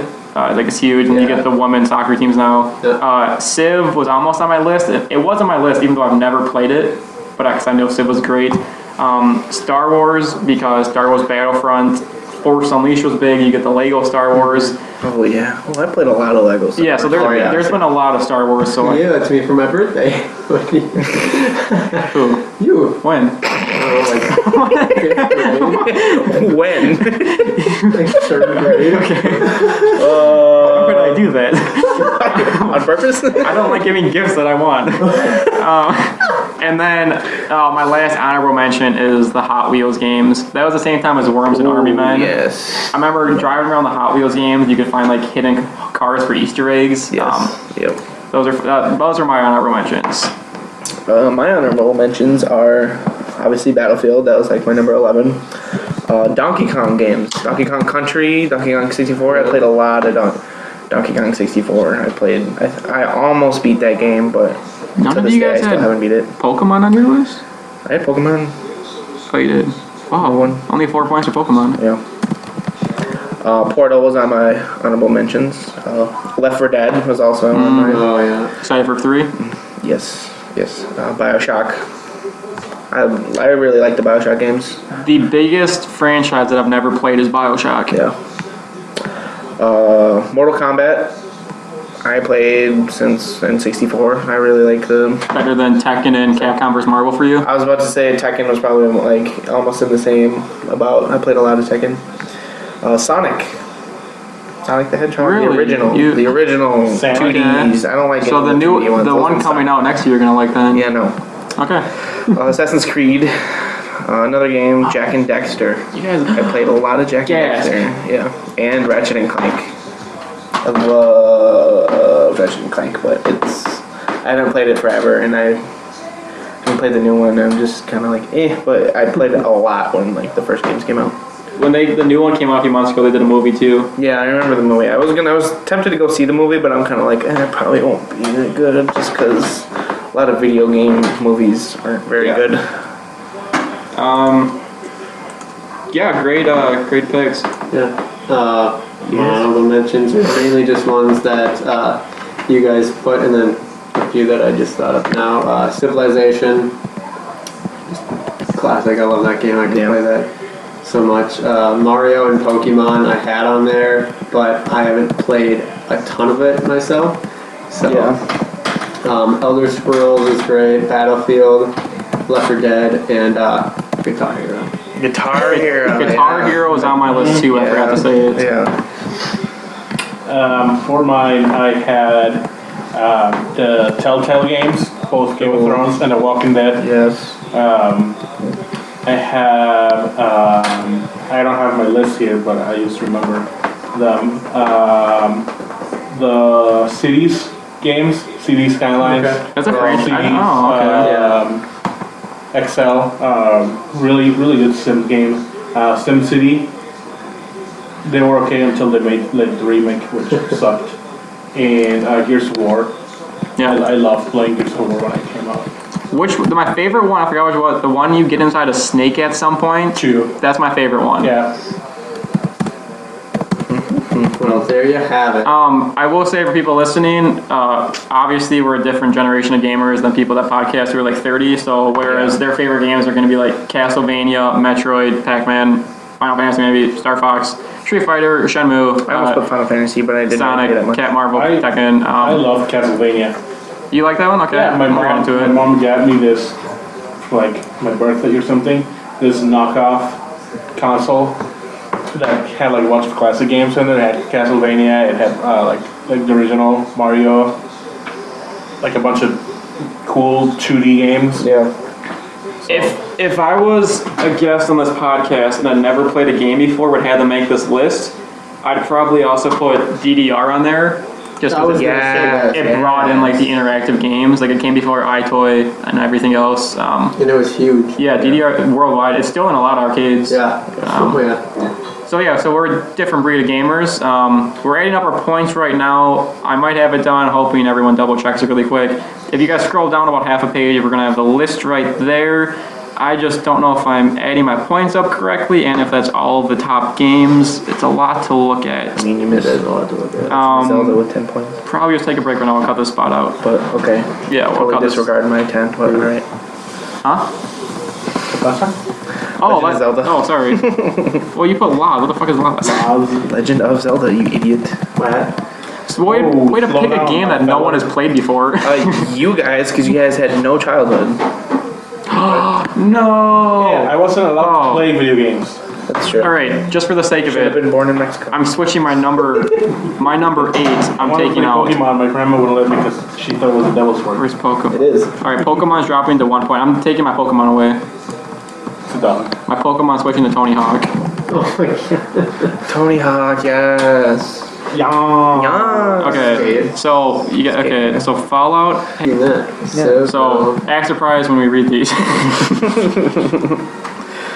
This has an interesting line. This kind of shows us pretty All good. right. Well, we got it all added up now. We had our totals. No one has seen these lists yet, so it's going to be a surprise to everyone. So this is Milky Way News'S official top 10 best gaming franchises of all time. The 10th best gaming franchise of all time, Minecraft. Might not be a franchise, but Whatever. It's a huge game. because kids use it in school, I'll allow it. And it's good for the environment or whatever. It's good for the environment. The only thing I like about Minecraft is that one time when like the country of Denmark made their country, but then all the Americans went into it and blew it up. Yes. Tied for number 8 and 9 for the best gaming franchises. Mass Effect 10 and Laz have How no one of you has Mass Effect? because it's not that good. I've never played it. I never really played it either. Ratchet and Clank is better than Mass Effect. Mass Effect. Minecraft's better than. Do you have an Xbox? I just like I'll let you borrow Mass Effect. I I have would Mass Effect enjoy and Mass that. Effect 2 on Okay. my laptop. I just haven't played them yet. So So they each have 10 points. Mass Effect and Legend of Zelda. Gerardo is the only one with Mass Effect. Matt is the only one with Legend of Zelda. None of us. So at least the point system allows for our voices, even though they're stupid to be heard. Yeah, all three. You guys' 3 picks are terrible. Number 7 is Assassin's Creed at 12 points. All 3 of you guys had that on there, so once again, it's bad picks. You picked a bunch of games that none of us. I know, 'cause they're all old games. I didn't have You Assassin's had Creed. one. Okay. I had it like. I know. Assassin's Creed is huge. I just They didn't like picked it. it. Didn't you pick it? No. It was They got 12 points off you too? Wow. Number 6, which is really number 1, is Battlefield. Got 15 points. So that means only 5 other points from you. Yeah, so that was my number 1 game. So the third lowest number 1 game. That's interesting though. Our number 1 games were at the bottom of our list because that shows like support from other games then. Yeah. The We fifth. had a lot of difference. The 5th best franchise of all time is Grand Theft Auto, which I would have put on my list if I knew you guys wouldn't have done it, but pretty good game. Amazing. Basically just rigged this game Kind of. for you. That's Oh, you're stupid. Halo, whatever. You guys should have done it. You have the point system. I mean, yeah, most of the ones now are just combinations of us 3. Yeah. Coming in at number 4 is Elder Scrolls with 17 points. Yes. I can definitely see why those games are. It deserves it. The 3rd best franchise of all time is Fallout, With coming in at 18 One more points. point than Elder Scrolls. Bethesda. Yeah, Bethesda's coming in hot. Both of those I would have kinda similar, put too. what's it called? Dishonored in my top 10 list, but there's only 1 game out. 2's not coming out next And year. 2's not coming out until October, so I'm like. And 1 was bad. It's technically not a franchise. It was a good story. I hated the gameplay You're though. very I opinionated. love the gameplay. Oh, you didn't know that? But it was bad. Uncharted is best. You agree? Love the gameplay for Dishonored. It was interesting. I like Someone had to. Yes. I like that it was new. It was fresh. Like someone had to. Dishonored. The second best franchise of all time is Uncharted. Yeah, and the Milky Way News host agreed. All 4 Us? Did all 4 of us have it? Yeah. The only game all 4 of us agreed on. Number 1. Best franchise of all time. Halo. Hello. Hello. Hello. You guys heard what we said before. It's Definitely one of the most popular. Yeah. if you have a friend, play it with them and have fun. You've probably already It's played definitely a it. groundbreaking. Probably heard of it. First person It's shooters. not one that's been around for the longest, or not the most popular. Did it But launch with 360? Was that on Xbox? what? Was that on the Xbox? It was on the This original. is the original Xbox. The first Halo two, I think. 2 was I think a launch title for Yeah. Xbox 360. Yeah. I feel comfortable letting Halo beat Uncharted. Well, I mean, one point. Because Halo has good one that has campaign 20. Yeah. and good multiplayer. And it's so pretty cinematic. it is very cinematic. No. Anything else you guys need to say about the top 10 list? I'm just sorry you guys have never played any Legend of Zelda. I'm not. games. I'm sorry none of you guys have ever played Mass Effect. We Sorry that Minecraft. we've all played Mass Effect. You play Mass Effect, right? No. Oh, you haven't? You do? No. Okay, played, so like, it was okay. 20 minutes of the first game and then I had to go to work, but For me, it's like the story's awesome, but the same thing I view as like Uncharted Online. I hate playing Mass Effect, but I like the story. like you'd rather watch someone else play it. Is it You'd rather watch me. Yeah, but like 10 times speed. Just like, it's not that I hate the game, I just hate playing it. So that is our first top 10 list. Thank you for I listening.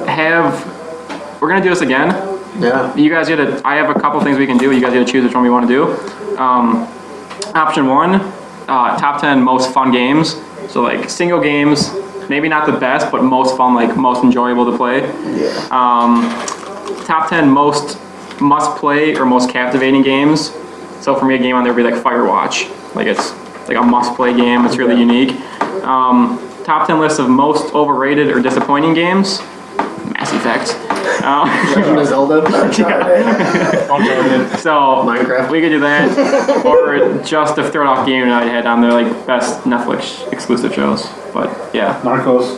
yeah. So any of those you guys want to do? Yeah, we can. Which one? We can sprinkle them into I like episodes Netflix. Yeah. everywhere. So But since we're not gonna, since Danny's gone next week, we won't do a top 10 list next episode. But we can pick the one now, so we can work on it for 2 weeks and do it the night before. sure. Which one do you guys have a preference in doing? I don't care.